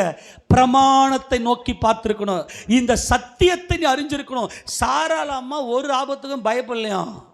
அப்ப அந்த அம்மா எதை ஆராய்ஞ்சு பார்த்துருக்குறாங்க? வசன வெளிச்சம் உள்ள கிடைச்சிருச்சு. அவன் புருஷனை ஆண்டவன்னு சொன்னாராம். அந்த அம்மாவுடைய புருஷன் என்ன சொன்னாங்களா? எந்த சூழ்நிலையில் சொன்னாங்க தெரியுமா? தேவன் என்ன விரும்புகிறாரு தெரியுமா? மம்ரேயின் சமபூமியில் மத்தியான வேளையில் ஆபிரகாம் கூடார வாசல்ல உட்காந்துக்கிறாரு. 3 புருஷர்கள் ஆபிரகாமுக்கு எதிர்கொண்டு வரார்கள். அவங்க சோதோம் கொமோருக்கு நேராக போகிறாங்க. ஆபிரகாம் வீட்டு பக்கமாக போயிட்டு போகலாம் அப்படின்னு வராங்க. நல்லா கவனிங்களேன். ஆண்டவர் அடோனாய், மை லார்ட், எஜமானன், மை மாஸ்டர், இயேசு ராஜாவும் 2 தேவ தூதர்களும் மனிதனாய் கிறிஸ்டோபோனி என்று சொல்லக்கூடிய கர்த்தராகிய இயேசு கிறிஸ்து ஆபிரகாமை சந்திக்கும்படி வராரு. ஆபிரகாம் தூரத்தில் பார்த்துட்டு ஓடி போய், ஆண்டவரே அடியேன் வீடு வரைக்கும் நீர் வாரும், வந்து என் வீட்டில் சாப்பிட்டு தான் போனோம். உங்களுக்கு அன்பாய் சொல்லுகிறேன், வேத பிரமாணத்தில், தேவ பிரமாணத்தில் அடிக்கப்பட்ட வண்ணமாயிருக்கிற ஆட்டுக்குட்டியானவருடைய தயவை, அந்த ஜீவனை பார்த்தவன் வீட்டுக்குள்ள வந்தவங்களை சாப்பிடாம அனுப்பவே மாட்டோம்.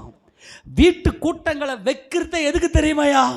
என் சபையாருக்கு, என் சகோதரர்களுக்கு நான் சாப்பாடு போஷிக்கிற அனுபவம். நல்லா கவனிங்க, இதாங்க கிறிஸ்தவ குடும்பம்.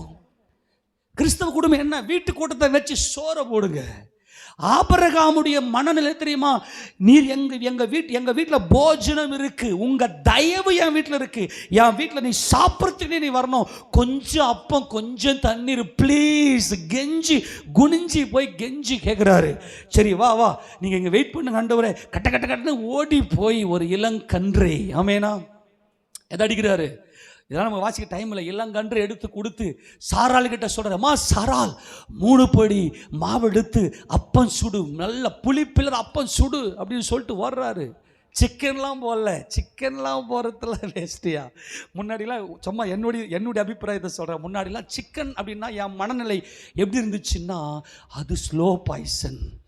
நான் முன்னாடியே சிக்கனே சாப்பிட மாட்டேன். அப்புறமா தான் கொஞ்சமாக கொஞ்சம் ஏன் மனநிலை, நான் எல்லாருக்கும் சொல்ல, ப்ளீஸ் தப்பாக நினச்சிக்காதீங்க. ஏன் தெரியுமா? இந்த கோழிகளை போய் பார்க்குறேன், இந்த பிராய்லர் கோழியை பார்த்தா அதால் அவன் எழுந்து கூட நிற்க முடியல, அவ்வளோ பலவீனமாக இருக்கிற அதை போய் சாப்பிட்றமே. கேட்டால் ப்ரோட்டீன் நமக்கு வந்து நம்முடைய பாடிக்கு ஹெல்த்துக்கு வந்து ப்ரோட்டீன் வந்து ரொம்ப முக்கியம் இல்லையா? இல்லை ஆபிரகாம் பீப் பிரியாணி போட்டதுக்காக சொல்கிறேன், உதாரணத்துக்கு சொல்கிறேன். அப்போல்லாம் பிராய்லர் கோயிலாக இல்லை, உதாரணத்துக்கு சொல்கிறேன். என்னுடைய மண்ணில் எப்படி இருந்துச்சுன்னா, அந்த சிக்கன் சாப்பிட்டா அது என்னமோ பாய்சன் சாப்பிட்ற மாதிரி என் மண்ணில் இருந்துச்சு. அதுக்கப்புறம் நிறைய வீட்டுக்கு வீட்டலாம் அப்படி வந்து என்ன பண்ணேன், அப்படியே தேத்திக்கினேன். கொஞ்சம் இந்த எலும்பு பீஸாக சாப்பிட்டுக்கிட்டு ஒரு மாதிரி என்ன பண்ணேன், அப்படி கொஞ்சம் ஃப்ரீ பண்ணிக்கினேன். உதாரணம் சொல்ல வரேன், நான் உங்களை அன்பாய் சொல்கிறேன், மேக்ஸிமம் தவிர்க்கிறது நல்லது. பிராய்லர் கோழியை தவிர்க்கிறது நல்லது. நல்லா பீஃப் சாப்பிடுங்க, நல்லது, உடம்புக்கு ஹெல்த். பெலன்குள்ளே சாப்பிடுங்க. கரெக்டாக ஸ்தோத்திரம். கவனிங்க, இவர் போய் அந்த இளங்கன்றை கொடுக்குறாரு, அப்பத்தை சுடுறாரு. அப்பா சாராளாமா அப்பத்தை சுட்டு எடுத்துன்னு வராங்க. அவர் பக்கத்துலேயே மரம், அந்த மரத்தில் சாப்பிட்டுக்கிறாங்க. சாராளாமா உள்ளே இருக்கிறாங்க. ஆபிரகாமே, நான் ஒரு குறிப்பிட்ட டைமில் வருவேன், குறிப்பிட்ட காலத்தில் வருவேன். அப்போ சாராள் வந்து ஒரு குமாரனை பெற்றெடுத்திருப்பா அப்படின்னு சொல்லி ஆண்டவர் வந்து ஒரு வாக்குத்தத்தத்தை கொடுக்குறாரு. சாராள் அம்மா என்ன சொல்லுது மனசில்? கவனி. சாராள் மனசில் இந்த அம்மா சொல்லுது, என்னங்க இது, நான் வந்து ரொம்ப வயசாகி போயிருச்சு, ஸ்திரீகளுக்குள்ள வழிபாடு எனக்கு உதிரப்போக்கம் நின்றுருச்சு, ஆண்டவனுக்கு வயதாய் போயிருச்சு,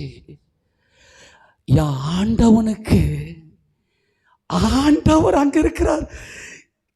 தேவரே, இதை நீங்க கொஞ்சம், தேவரே நீங்க ப்ளீஸ் இதை நீங்க கொஞ்சம், ஒரு மாதிரி இருக்கு எனக்கு அது யோசிக்கும் போது. ஆண்டவர் அங்க இருக்கிறாரு, பிரசன்ஸ்ல இருக்கிறாரு.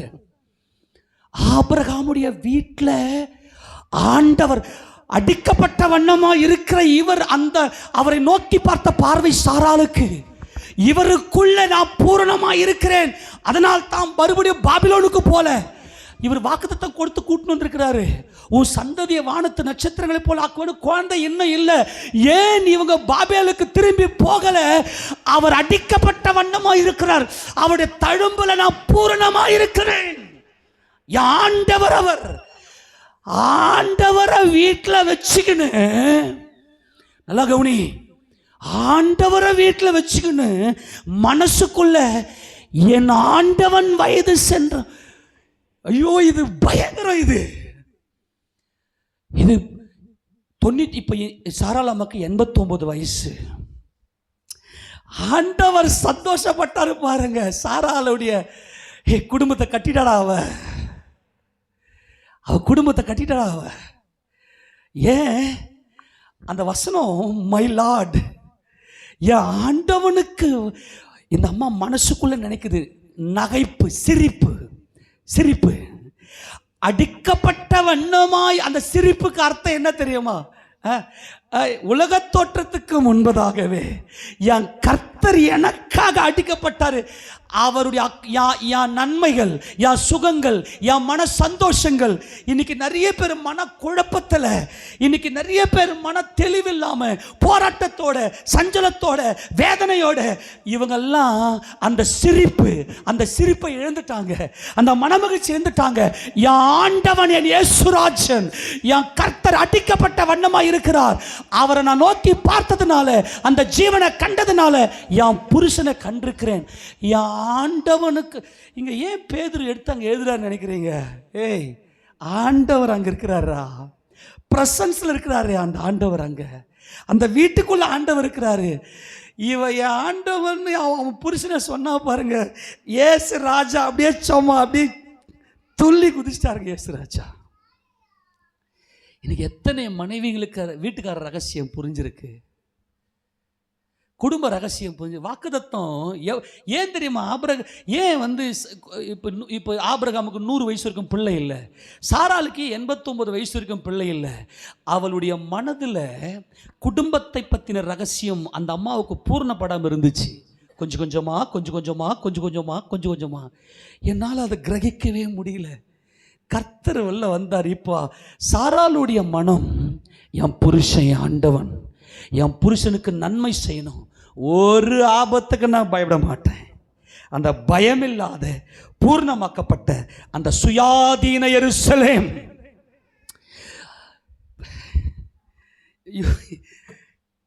ஆண்டவர் இருக்கிறாரு அங்க, அந்த வீட்டுக்குள்ள ஆண்டவர் இருக்கிறாரு. இந்த ஆண் பெண் படைத்த நோக்கமே, இவர் என் தலைன்ற அந்த ரகசியம் புரியணும். அந்த மனுஷனுக்கு, அந்த புருஷன் சத்தியத்தில் பூர்ணப்பட்டிருக்கணும். இந்த தேவ பக்தி, இந்த ரகசியம் புரிஞ்சிருச்சுன்னா பாருங்க, பாருங்க, இவங்களுக்கு பிள்ளைகள் கொடுப்பேன் என்ற வாக்குத்தத்தத்துக்கான சத்தியம் அந்த அம்மாவுக்கு புரிஞ்சுதாப்போ வாக்குத்தத்தம் நிறைவேறிச்சு. ஆபிரகாம் பயங்கரமான வெள்ளியும் பொன்களும் வேலைக்காரருடைய செல்வ சீமானாய் இருந்தார். எல்லாம் ஈசாக்குக்கு கொடுத்தாரு. அடிக்கப்பட்ட வண்ணமா இருக்கிற என் கர்த்தரனை நோக்கி, அவர் என் தலைன்னா அவருக்குள்ள குடும்ப ரகசியம் புரிஞ்சிடும். ஏன்னா இது எல்லை, குடும்பம் எல்லை உள்ளது, கண்ட்ரோல், அதுக்கு ஃபென்சிங், அது அந்த ஃபுல் ஆஃப் த ஃபென்ஸ், அதை சுற்றி ஃபென்ஸ் இருக்கும். அது ஒரு கட்டுப்பாட்டுக்கு உட்பட்டது. என் புருஷன் அவன் கிடக்கிறான், வாடா போடா போடா வாடா, ப்ளீஸ். ஒரே ஏஜாக இருந்தால் கூட கொஞ்சம் மதிங்க ப்ளீஸ், கொஞ்சம் உட்பட்டு வாங்க. சகோதரிகளுக்கு நீங்கள் நல்லா ஐக்கியமாக இருக்கிறீங்கன்னு தெரியுது, கர்த்தருக்கு ஸ்தோத்திரம். ஆனால் அன்பாய் சொல்கிறேன், தயவு செய்து கொஞ்சம் ரகசியத்தை புரிந்து கொள்ளுங்க, கொஞ்சம் மதிப்பு கொடுங்க. அவன் தேவ சாயல், அவன் நல்லா கவனிங்க. ஏற்கனவே கிறிஸ்துவை குறித்த வெளிச்சம்னா, இந்த அம்மா துர்ச்செய்தியை கேட்கறதால பயப்படாத இருதயம், பயமில்லாத இருதயம், எதை குறித்தும் பயப்பட. ஏன்? என் கர்த்தர் எனக்காக ஜீவனை கொடுத்துட்டாரு, எனக்கே ஏன் பயம்? நான் ஏன் பயப்படணும்? பல கோடிகள், பல எண்ணிக்கை கடங்காத ஆசீர்வாதங்கள் உன்னதத்தில் இயேசு ராஜாவுக்குள்ள ரெடியா இருக்கு. அதை பெற்றுக்கிற சிக்னேச்சர் மட்டும் உங்க கையில் இல்லை. சிக்னேச்சர் இல்லை இன்னைக்கு உங்க கையில். சிக்னேச்சரில் அக்கௌண்ட் ஓப்பன் பண்ணி சைன் பண்ணி வெளியே எடுக்கணும். நான்லாம் வாக்குத்தத்தை சைன் பண்ணிவிடுவேன். நீங்கள் பைபிளை நீங்கள் பார்த்தீங்கன்னா நல்லா இருக்குது அது, இந்த வார்த்தை நான் சைன் பண்ணிவிடுவேன். அந்த வாக்குத்தத்தை சைன் பண்ணுவேன். ஆண்டவரே நீங்கள் இதை நிறைவேற்றிட்டீங்க, ஆண்டவரே நீங்கள் நல்லவர், சைன் பண்ணிவிடுவேன். நீ சைன் பண்ணி எடுத்துக்கங்க. அதை நீ சஞ்சலத்தோடு இருக்குன்னு அவசியம் இல்லை. நீ பூர்ணமாக்கப்பட்ட பூர்ண குடும்பம். என்ன ஆச்சரியம்! அந்த இடத்துல அடோன் இருக்கும். என் ஆண்டவன் இந்த அம்மா சொன்னாங்களே, மனசில் தான், என் ஆண்டவன் வயது முதிர்ந்தா இருக்கும்போது எனக்கு இன்பம் உண்டாயிருக்குமோ, என் ஆண்டவர் வயது முதிர்ந்திருக்கும் போது எனக்கு இன்பம் உண்டாகி நான் பிள்ளை பெறுவேனோ. என்ன என் ஆண்டவர் சொல்றாரு? ஐயோ, இயேசு ராஜாவுடைய மனசை கற்பனை பண்ணுங்கயா. ஒரு குடும்பத்தை நான் கட்டிட்டேன், ஏதேனில் நான் தோத்து போயிட்டேன், ஏதேனில் ஆதாமை ஏமாத்திட்டான். சாராள் ஆபிரகாம் நீ ஜெயிச்சிட்ட. ஆபிரகாம் நான் சந்தோஷப்படுகிறேன். ஆபிரகாம் நான் அடிக்கப்பட்டதே உன் குடும்பத்துக்காகத்தான். ஆபிரகாம் கையை தட்டி நல்லா, அடிக்கப்பட்ட வண்ணமா இருக்கிற என் ஆட்டுக்குட்டியானவர் அடிக்கப்பட்ட வண்ணமாய் இருக்கிற என் ஆட்டுக்குட்டியானவரே. எது இல்லைங்க உனக்கு? எல்லாம் இருக்குங்க, எல்லாம் இருக்குங்க. கர்த்தருடைய மகிழ்ச்சிக்கு அந்த இடத்துல என்னால் கற்பனை பண்ணவே முடியல. என்னால் இதெல்லாம் கண்ணில் கண்ணீர் தான் வருது. நைட்டெல்லாம் எனக்கு எப்படி சொல்கிறது தவிரங்க. நான் அதாவது ஒரு சில நேரங்களில் என்ன பண்ணிடுவேன்னா, அந்த சத்தியத்தை எடுத்து சொல்லிடுவேன். அந்த சத்தியத்தை எடுத்து பேசும்போது என்ன ஆகுண்டானாக்கா, நிறைய ஸ்ட்ரகிள் வரும். பலவீனமான ஆத்துமாக்கள்லாம் ஏன் தெரியுமா, என் மனசுக்குள்ளே என்ன தெரியுமா, ஐயோ இது சுதந்திரத்துக்க மாட்டாங்களா? உங்கள் குடும்பம் கட்டப்பட்டிருக்குதுன்னு பார்த்தாங்க. இந்த ஊழியத்துடைய சாட்சி. நீங்கள் மீட்கப்பட்டீங்க. லட்சம் ரூபாய், பல லட்சங்கள் கடனில் இருந்தோம், நீங்கள் மீட்கப்பட்டீங்க. டாக்டர் கைவிட்டாரு, நீங்கள் குணமாயிட்டீங்க. உங்களுக்கு தீர்க்க முடியாத பிரச்சனை முடிச்சுன்னு அது தாங்க ஊழியத்துடைய சக்சஸ். உங்கள் குடும்பத்தினுடைய வெற்றி தான் ஊழியத்துடைய வெற்றி. அப்போ உங்களுக்கு என்ன வேணும்னா, சத்தியத்தையும் தேவ பக்திக்கு ஏதுவான அந்த வழியை உனக்கு தெரியணும். இயேசு ராஜா பட்ட சந்தோஷத்துக்கு நான் நினைக்கிறேன், அந்த சராசரங்களையும் சிருஷ்டித்த இயேசு ராஜாவுடைய அந்த மனமகிழ்ச்சியை நான் அங்கே பார்க்குறேன். எனக்கு இதை பற்றியே நான் ஒரு 4 மணி வரைக்கும் நான் பேசினே இருக்கணும் போல தோணுது எனக்கு. ஆண்டவரை முன்னாடி வச்சுக்கணும். ஆண்டவன்னு சொன்ன குடும்பத்தின், நான் சொன்ன குடும்ப ரகசியம் தெரியுமா, எல்லாருக்கும் வெளிப்படலை. எல்லாருக்கும் இன்னைக்கு வெளிப்படலை. நான் பேசுறது சில பேருக்கு வழியாக இருக்குது. என்னை பகைக்கிறீங்க தானே, நான் உங்களை நேசிக்கிறேங்க. சபையில் இருக்கிற ஒவ்வொருத்தரையும் நான் நேசிக்கிறேன். உங்களுக்காகத்தான் நான் இருக்கிறேன். உங்களுக்காகத்தான், உங்கள் குடும்பத்துக்காகத்தான் நான் இருக்கிறேன். எப்படியாகிலும் ஒரு வழியில் அந்த குடும்பம் கட்டப்பட்டுறாதா, பரிபூர்ணம் அடைஞ்சிடணும். அந்த குடும்பம் பர்ஃபெக்ஷன் ஆயிடணும். உங்கள் ஒவ்வொரு குடும்பத்தை குறித்த ஒரு வெளிச்சத்தை தேவன் வைத்திருக்கிறார். என் ஆண்டவன், அந்த வசந்த வாசிங்களா அப்படியே இப்போ மனசில் இப்போ அப்படியே ஒரு மாதிரி இருக்கா, ஒரு மாதிரி. இப்போ அந்த வசந்த யாரும் எடுத்துறாதீங்க. அந்த அந்த அந்த அந்த ஸ்பாட், அந்த இடம், கலெக்டரை பக்கத்தில் வச்சுக்கின்னு நான் தான் கலெக்டர்னு, இவ தான் கலெக்டர்னு என்ன சொன்ன, அந்த கலெக்டருக்கு என்ன ஆகும்ல? இது எனக்கு நீங்கள் கொஞ்சம் கற்பனை. அவர் ஈடு இணை இல்லாத ஒப்பிட முடியாத குமாரன், தேவகுமாரன், ஆண்டவன், எஜமானன், lord, master, Adonai, Adonai, Adonai. சாராள், என் அடோனாய், என் அடோனாய். அப்படியே மெல்ல திருப்பி டெடிகேட் பண்ணுங்க. பார்க்கலாம் அந்த வசனத்தை திருப்பிங்க. ஆதியாகமம் 18ஆம் அதிகாரம் 12வது வசனத்தை வாசிங்க பார்க்கலாம். ஆகையால் சாராள், இல்ல 11 வாசிங்க பார்க்கலாம். ஆபிரகாம் 11 வாசிமா. ஆபிரகாமும் சாராளும் வயது சென்று முதிர்ந்தவர்களாய் இருந்தார்கள். ஸ்திரீகளுக்குள்ள வழிபாடு சாராளுக்கு நின்று போயிற்று. உதிரப்போக்கு சாராளுக்கு நின்று போயிருச்சுமா.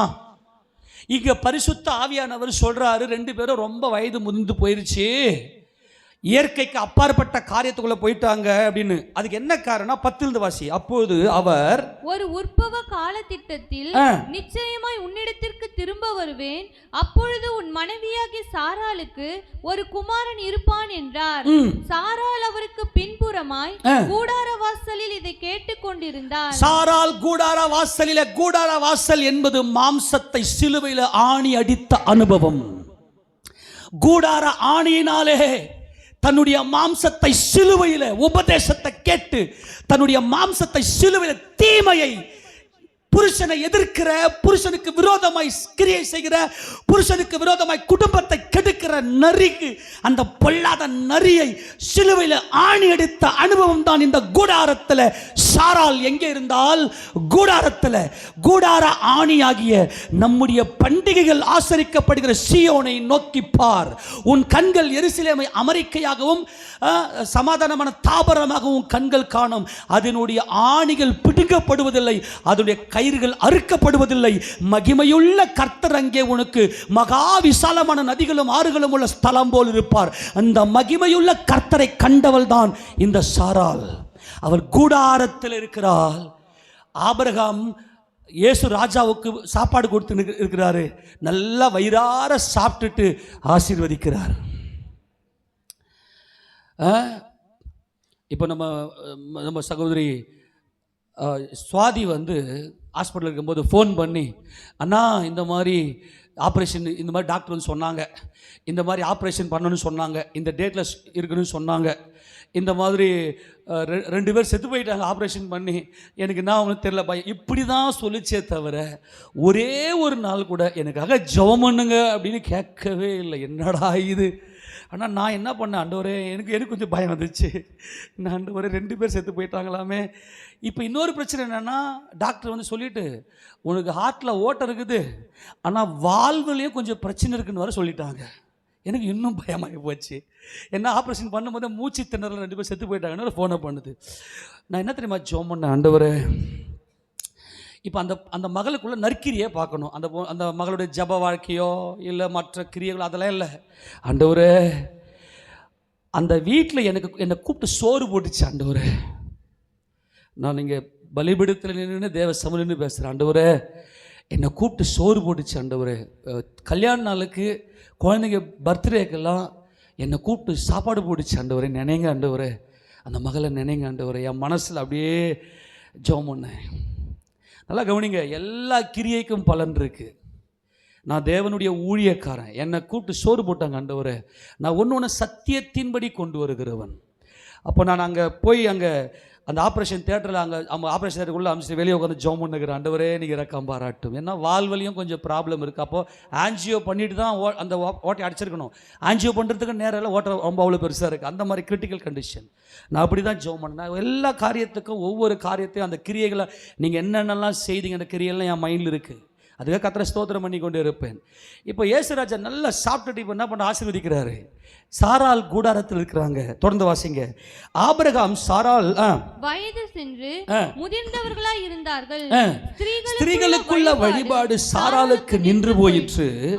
ஆகையால் சாராள் தன் உள்ளத்திலே நகைத்து கையை தட்டி ராஜாதி ராஜாவுக்கு மனுமக்களுடைய மகிழ்ந்து கொண்டிருந்த என் கர்த்தர் அந்த நகைப்பு அடிக்கப்பட்ட வண்ணமாகவே இருக்கிற ஆட்டுக்குட்டியானவர் என் ஆண்டவர், என் ஜீவனானவர், அவர் என் ரட்சகர், அவர் எனக்கு பூரணமானவர்.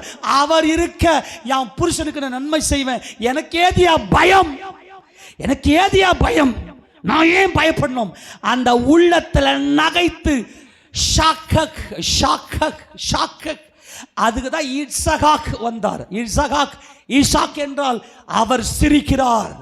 என் இயேசு ராஜா என் பூரணத்துக்காக அடிக்கப்பட்டு மனமு வந்து சிரிக்கிறார். என் பூரணத்தை கண்டு சிரிக்கிறார். அவர் அடிக்கப்பட்டதனால் பூரணமானேன், அதை கண்டவர் அகமகிழ்கிறார் என்பதுதான் ஈசாக்கு. உள்ளத்தில் நகைத்து நான் கிழவியும் என் ஆண்டவன் கையை தட்டி என் Adonai, my lord, my master, என் ஆண்டவன், என் புருஷன், என் ஆண்டவன், என் புருஷன் எங்க தலை. ரகசியம் புரிஞ்சுதுங்க. சாராளுக்கு ரகசியம் புரிஞ்சுதுங்க. என் ஆண்டவன்.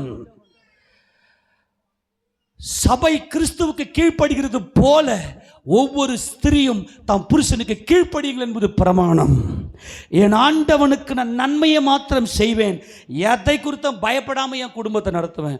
ஐயோ சாப்பிட்றது அரிசி இல்லையே, நான் பயப்பட மாட்டேன், கரெக்ட் அரிசியை கொடுப்பார். ஐயோ எண்ணெய் இல்லையே, நான் பயப்பட மாட்டேன், எண்ணெயை கொடுப்பார். ஐயோ கொஞ்சோண்டு கீரை தான் இருக்குது, பயப்படவே மாட்டேன் கீரை. ஆமேனா? இன்றைக்கி நம்ம வீட்டில் கீரை குழம்பு, நம்ம வீட்டில் கீரை குழம்பு இன்றைக்கி ஐக்கிய விருந்தில். கொஞ்சோண்டு கீரை, கொஞ்சோண்டு பூரணமாக. ஏயா பயம்? திருப்தியாக மீதமும் எடுக்க வைப்பார். அல்லேலூயா. அடிக்கப்பட்ட வண்ணமாக இருக்கிற ஆட்டுக்குட்டியானவரை நீங்கள் பார்த்துட்டீங்கன்னு வச்சிங்களேன். தவறுங்க, நான் உங்களை அன்பாக சொல்கிறேன். கர்த்தருடைய பரிசுத்த நாம ஸ்தோத்திரம். தேவனுடைய பிள்ளைங்க ஐக்கிய விருந்து ஆயத்தப்பட்டாங்க. அப்பா வீட்டில் சோறு சாப்பாடு இருந்துக்கினே இருக்கணும். சாப்பாடு எப்பவுமே இருந்துட்டு இருக்கணும். இப்போ நான் இன்னொரு விஷயம் சொல்கிறேன். இப்போ திடீர்னு ஏதோ ஒரு ப்ரோக்ராம் நடக்குது, சபையில் எல்லோரும் வந்து நிற்கிறாங்க. அவங்க வந்து திடீர்னு வெளியே அந்நேரத்துக்கு வந்து சும்மா அனுப்பக்கூடாது. நான் வீட்டில் வந்து சொல்லிக்கினே இருப்பேன். இப்போ பிள்ளைங்கள்லாம் வந்து இப்போ வந்து ப்ரோக்ராம்லாம் இப்போ ட்ரெயினப் பண்ண போகிறாங்க. நான் என்ன சொல்கிறேன்னா, கொஞ்சம் டைம் ஆயிடுச்சு, சாப்பிட்ற நேரம் ஆயிடுச்சு, வேறு யாரோ வந்து இப்போ அரிசியில் இருக்குப்பா, இப்போ நமக்கு எடுத்து தண்ணியாக வைக்கிறதுக்கு வந்து நமக்கு ரூம் இல்லை, இல்லைனா தனியாக கொடுத்து ஒரு பூட்டு போட்டு சாவி உங்கள் கையில் கொடுத்துருவேன். நான் என்ன சொல்கிறேன்னா, நீங்கள் வந்து பிள்ளைங்களுக்கு சாப்பாடு செஞ்சு போடுங்க. ஒரு சில நேரங்கள் நாங்கள் கொஞ்சம் வேறு ஏதாவது ஊழியத்தில் பிஸியாக இருந்தோம்னா கூட மற்றவர்களாம் வந்து சாப்பாடு செஞ்சு பிள்ளைங்களுக்கு அந்த எப்போவுமே வந்து வெறும் வயிற்றில் மட்டும் யாரையுமே அனுப்பக்கூடாது. நான் உங்களை அன்பாக சொல்கிறேன், நம்முடைய வீட்லேயா இருக்கட்டும் சபையில் எப்போவுமே சரி, அது எப்பவுமே உள்ளே இருக்கணும். அந்த திருப்தியை, அந்த போஜனத்தை தேவன் கொடுக்க வேண்டும். இங்கே கர்த்தர் சொல்கிறாரு, சாராள் நகைத்து நான் கிழவியாக இருக்கையில், அங்கே சொல்கிறது என் ஆண்டவன் முதிர்ந்த வயது உள்ளவருமான பின்பு எனக்கு இன்பம் உண்டாயிருக்குமோ, எனக்கு இன்பம் உண்டாயிருக்குமோ என்றால், இப்போ ராஜா சொல்றாரு, இயேசு ராஜாவுடைய வெற்றியின் ரகசியம் உலக தோற்றத்துக்கு முன்னே அடிக்கப்பட்ட அந்த வெற்றி, அந்த மனமகிழ்ச்சி, அந்த உள்ளத்தில் பொங்கின அந்த பொங்குதல், அந்த துள்ளல், மனுமக்களுடைய மகிழ்ந்து கொண்டிருந்த அந்த துள்ளல், சாராளுடைய இந்த அறிக்கை, சாராளுடைய இந்த உள்ளத்தில் இருந்த என் ஆண்டவன். அந்த வசனம் இங்கிலீஷ்ல வாசிமாத 18-12 வாசிப்பாக்கலாம். Therefore Sarah laughed சாராள் சிரிச்சாங்களாம் within herself, saying, after I am waxed old, shall I have pleasure, my Lord being old also. அல்லேலூயா சொல்லுவோமா? என் எஜமானன், my Adonai, என்னுடைய மாஸ்டர், என்னுடைய எஜமானன், என் கர்த்தர், என் ஜீவன், அவர் என் நன்மைக்காக என் பூர்ணத்துக்கு அடிக்கப்பட்டவர் என்ற பார்வை வந்தால் தான் அவன் குடும்பத்தை கட்ட முடியும். இல்லைன்னா கணவன் மனைவிக்குள்ளே சண்டை வந்துக்கிட்டு தான் இருக்கும். ஆனால் அன்பாய் சொல்லுகிறேன், இயேசு கிறிஸ்துவின் நாமத்தில் இன்னைக்கு உங்கள் வாழ்க்கையில் ஒரு பரிபூர்ணத்தை என் கர்த்தரை கட்டளையிட்ட நான் கர்த்தருக்குள்ளே விசுவாசிக்கிறேன். எல்லா கரங்களை உயர்த்தி ஆமென் சொல்லாமா? அதில் தான் ஆபிரகாமுக்கு ஒரு பிள்ளையை அவள் பெற்றெடுத்தாள். அங்கே வசன பரிசுத்த ஆவியானவர் தெளிவாக சொல்கிறாரு, அப்பா இது உன் பிள்ளை, நான் உங்களை போலவே, என் வீட்டுக்காரா போலவே, என் கணவன் எப்படி தேவனுக்கு பயப்படுகிற ஒரு தேவ பக்தி உள்ள ஒரு தேவ ஊழியக்காரனாக இருக்கிறானோ அதே போல என் பிள்ளையை நான் வளர்த்தெடுப்பேன்னு சொல்லி ஈசாக்கு பால் மறந்தான். ஈசாக்கை பால் மறக்க செய்தவள் யார்? சாராள். ஈசாக்கு பால் மறந்தான் என்றால் என்ன அர்த்தம்? இந்த மாம்சத்தை சிலுவையில் ஆணி எடுத்து ஆவியாயிருக்கிற கர்த்தரை நோக்கி பார்த்தான். வாக்குத்தத்தங்கள் பரிபூர்ணமா வந்துச்சுங்க. 100 வயசுல பிள்ளை பெற்று தேவன் கொடுத்தார் என்ற அதாங்க வாக்குத்தத்தம். இயற்கைக்கு அப்பாற்பட்ட மகிமைக்குள்ளே கொண்டு வருதான் வாக்குத்தத்தம். இந்த வாக்குத்தத்தம் உங்க வாழ்க்கையில என்றென்றைக்கும் நிலைத்திருக்கும். உங்க வாழ்க்கையில சந்தோஷம் நிலைத்திருக்கும். ஈசாக்கை பால் மறக்க செய்த இந்த சாராளுக்காய் நம்ம அந்த வசந்த வாசிங்க பார்க்கலாம். 21 வாசிங்க. 21ஆம் அதிகாரம் திருப்பி கொள்ளுங்க பார்க்கலாம். அதுல 3ஆம் வசனம் வாசி பார்க்கலாம். அப்பொழுது ஆபிரகாம் தனக்கு சாராள் பெற்ற குமாரனுக்கு ஈசாக்கு என்று பெயரிட்டான். ஈசாக்கு என்றால் he laughs, அவர் சிரிக்கிறார், அவர் சிரிக்கிறார், அவர் மனமகிழ்ச்சியா இருக்கிறார். உன் பரிபூரணத்துக்காக அவர் அடிக்கப்பட்டாரே, அந்த அடிக்கப்பட்டது அவருக்கு மனமகிழ்ச்சிங்க. நீங்க துக்கத்தோடு இருக்கணும்ன்றது அவசியம் இல்லைங்க. நீங்க பயத்தோடு வேதனையோடு எங்கேயோ மனசுல ஒரு குத்துதலோடு இருக்க வேண்டும் என்பது தேவ நோக்கம் அல்ல. உன் பரிபூர்ணத்துக்கு அவர் அடிக்கப்பட்டாரு, அது அவர் ஆனந்தமா இருக்கிறார். அந்த பேரு தான் இந்த ஈசாக்குக்கு வச்சாரு. தன் குமாரனாகி ஈசாக்கு பிறந்த 8ஆம் நாளிலே ஆபிரகாம் தனக்கு தேவன் கட்டளையிட்டபடியே அவனுக்கு விருத்த சேதனம் பண்ணினான். அந்த பிள்ளை 8வது நாள்ல விருத்த சேதனம் பண்ணப்பட்ட முதல் பிள்ளை, அது கிறிஸ்துவுக்கு அடையாளமாக இந்த ஈசாக்கு இருக்கிறார். அப்புறம் தன் குமாரனாகி ஈசாக்கு பிறந்த போது ஆபிரகாம் 100 வயதாய் இருந்தான். ஆபிரகாமுக்கு என்ன வயசுங்க? 100. சாராளுக்கு 90 வயசு. அப்போது சாராள், தேவன் என்னை நகைக்க பண்ணினார், இதை கேட்கிற யாவரும் என்னோட கூட. இந்த நகைப்பு சாராளுடைய வாழ்க்கையில ஜீவனில கலந்து விட்டது. நோக்கி பார்த்த பொய்யுரையாத தேவன், வாக்குத்தத்தங்களை நிறைவேற்றுகிற பொய்யுரையாத மகிமையின் கர்த்தர், மகிமையின் தேவனானவர் என்னை நகைக்க பண்ணினார். இந்த நகைப்பு உங்க வாழ்க்கையில நிலைத்திருக்கும். ஆமென் சொல்லுங்க பார்க்கலாம். அந்த நகைப்பு என்பது உலக தோற்றத்துக்கு முன்னே அடிக்கப்பட்ட ஆட்டுக்குட்டியானவர். யாம் பூர்ணத்துக்காக அவர் அடிக்கப்பட்டார். அந்த அடிக்கப்படுதல்ல அவர் மனமகிழ்ச்சியா இருக்கிறார். அவர் மனமகிழ்ச்சியா இருக்கிறார். நீங்க அவரை நோக்கி பார்க்கணும் என்பது மட்டும்தாங்க முக்கியமானது. அன்பாய் சொல்லுகிறேன் தேவஜனமே, அங்க தேவ பிரசன்னங்க சொல்றாங்க, அப்போது சாராள், தேவன் என்னை நகைக்க பண்ணினார், இதை கேட்கிற யாவரும் என்னோட கூட சொல்லுங்க, என்னோட கூட சத்தியத்தை அறிஞ்சுக்குவாங்க. அந்த நகைப்பு என்பது என் கர்த்தரை அறிந்து கொள்ளுவாங்க. என் கர்த்தர் தான் அந்த நகைப்பு. என் கூட யாரெல்லாம் சேர்றாங்களோ அவங்களும் என்ன போலயே குடும்பத்தை கட்டிடுவாங்க. அவங்களும் என்னோட சேர்ந்து நகைப்பாங்க. இந்த நகைப்பு நம்முடைய வாழ்க்கையை நிலைத்திருக்கணுங்க. இதாங்க தேவன் கொடுத்த பிரதான வாக்குத்தத்தம். ஒவ்வொருத்தரும் வாக்குத்தத்தம் இருக்கணும். இன்னைக்கு வீட்டில் போயிட்டு எல்லாரும் தனிப்பட்ட ரீதியில் உங்களுக்கு கொடுக்கப்பட்ட வாக்குத்தத்தில் அறிக்கை பண்ணுங்க. நல்ல சமாதானமாக இருங்க. அந்த வாக்குத்தத்தங்களுக்காக கர்த்தரை ஸ்தோத்திரம் பண்ணுங்க. குறித்த காலத்தில் கரெக்டாக நிறைவேறும். அடுத்து 7ஆம் வசனம் வாசிக்கலாம். சாராள் பிள்ளைகளுக்கு பால் கொடுப்பாள் என்று ஆபிரகாமுக்கு எவன் சொல்லுவான்? அவருடைய முதிர் வயதிலே அவருக்கு ஒரு குமாரனை பெற்றேனே என்றால் பிள்ளை வளர்ந்து பால் மறந்தது. ஈசாக்கு பால் மறந்த நாளிலே ஆபிரகாம் பெரிய விருந்து பண்ணினான். அந்த பாலை மறக்க செஞ்சது யாரு சொல்லுங்க? பால். இப்போ யார்கிட்ட பால் குடிச்சார் இவரு? சாராள் கிட்ட பால் குடிக்கிறாரு. சாராள் கிட்ட பால் குடித்த பால் மறக்க செஞ்சது யாரு? சாராள். அப்போ பிள்ளையை யாரு வளர்த்தெடுக்கணும்? மனைவி தான் பிள்ளையை வளர்த்துருக்கணும், கணவனா மாதிரி. அப்போ கணவன் எப்படி இருக்கணும்? இயேசு ராஜா மாதிரி இருக்கணும். அப்போ பிள்ளையை பெத்தெடுக்கிற, அதாவது தன் இஷ்டத்துக்கு விடப்பட்ட பிள்ளை தன் தாய்க்கு வெக்கத்தை உண்டு பண்ணுகிறான். அப்போ உன் தாயின் போதகத்தை தள்ளாதே. தாய் தான் நல்லா போதிக்க வேண்டும் பிள்ளைகளுக்கு. அந்த பிள்ளைகளுடைய வளர்ச்சியில் அந்த தாயினுடைய போதனை இருக்கிறது. அந்த தாய் அப்பாவுக்கு எப்படி கீழ்ப்படியணும். இன்னைக்கு நிறைய பிள்ளைங்க வளர்றாங்க இல்லையா? வளரும் போது அவங்களுக்கு எப்படி அப்பாவுக்கு கீழ்ப்படியணுன்ற அந்த கான்செப்ட் அவங்களுக்கு தெரியாது. அதில் ஒரு சில குழப்பத்தில் என்ன ஆகுனாக்கா, இன்றைக்கி எல்லா ஃபேமிலியிலையுமே என்ன நடக்குதுன்னா, உலகத்திலேயே எனக்கு முதல் எதிரி யாருன்னா எங்கள் அப்பன் தான் அப்படின்னு நினைக்கிற அந்த ஒரு மனநிலை அந்த ஆண் பிள்ளைகளுக்கும், உலகத்திலே என்னை கொடுமைப்படுத்துகிற ஒரு கொடுமைக்கார தாய் என் தாய் தான் பெண் பிள்ளைகளுக்கு எனக்கு வருது.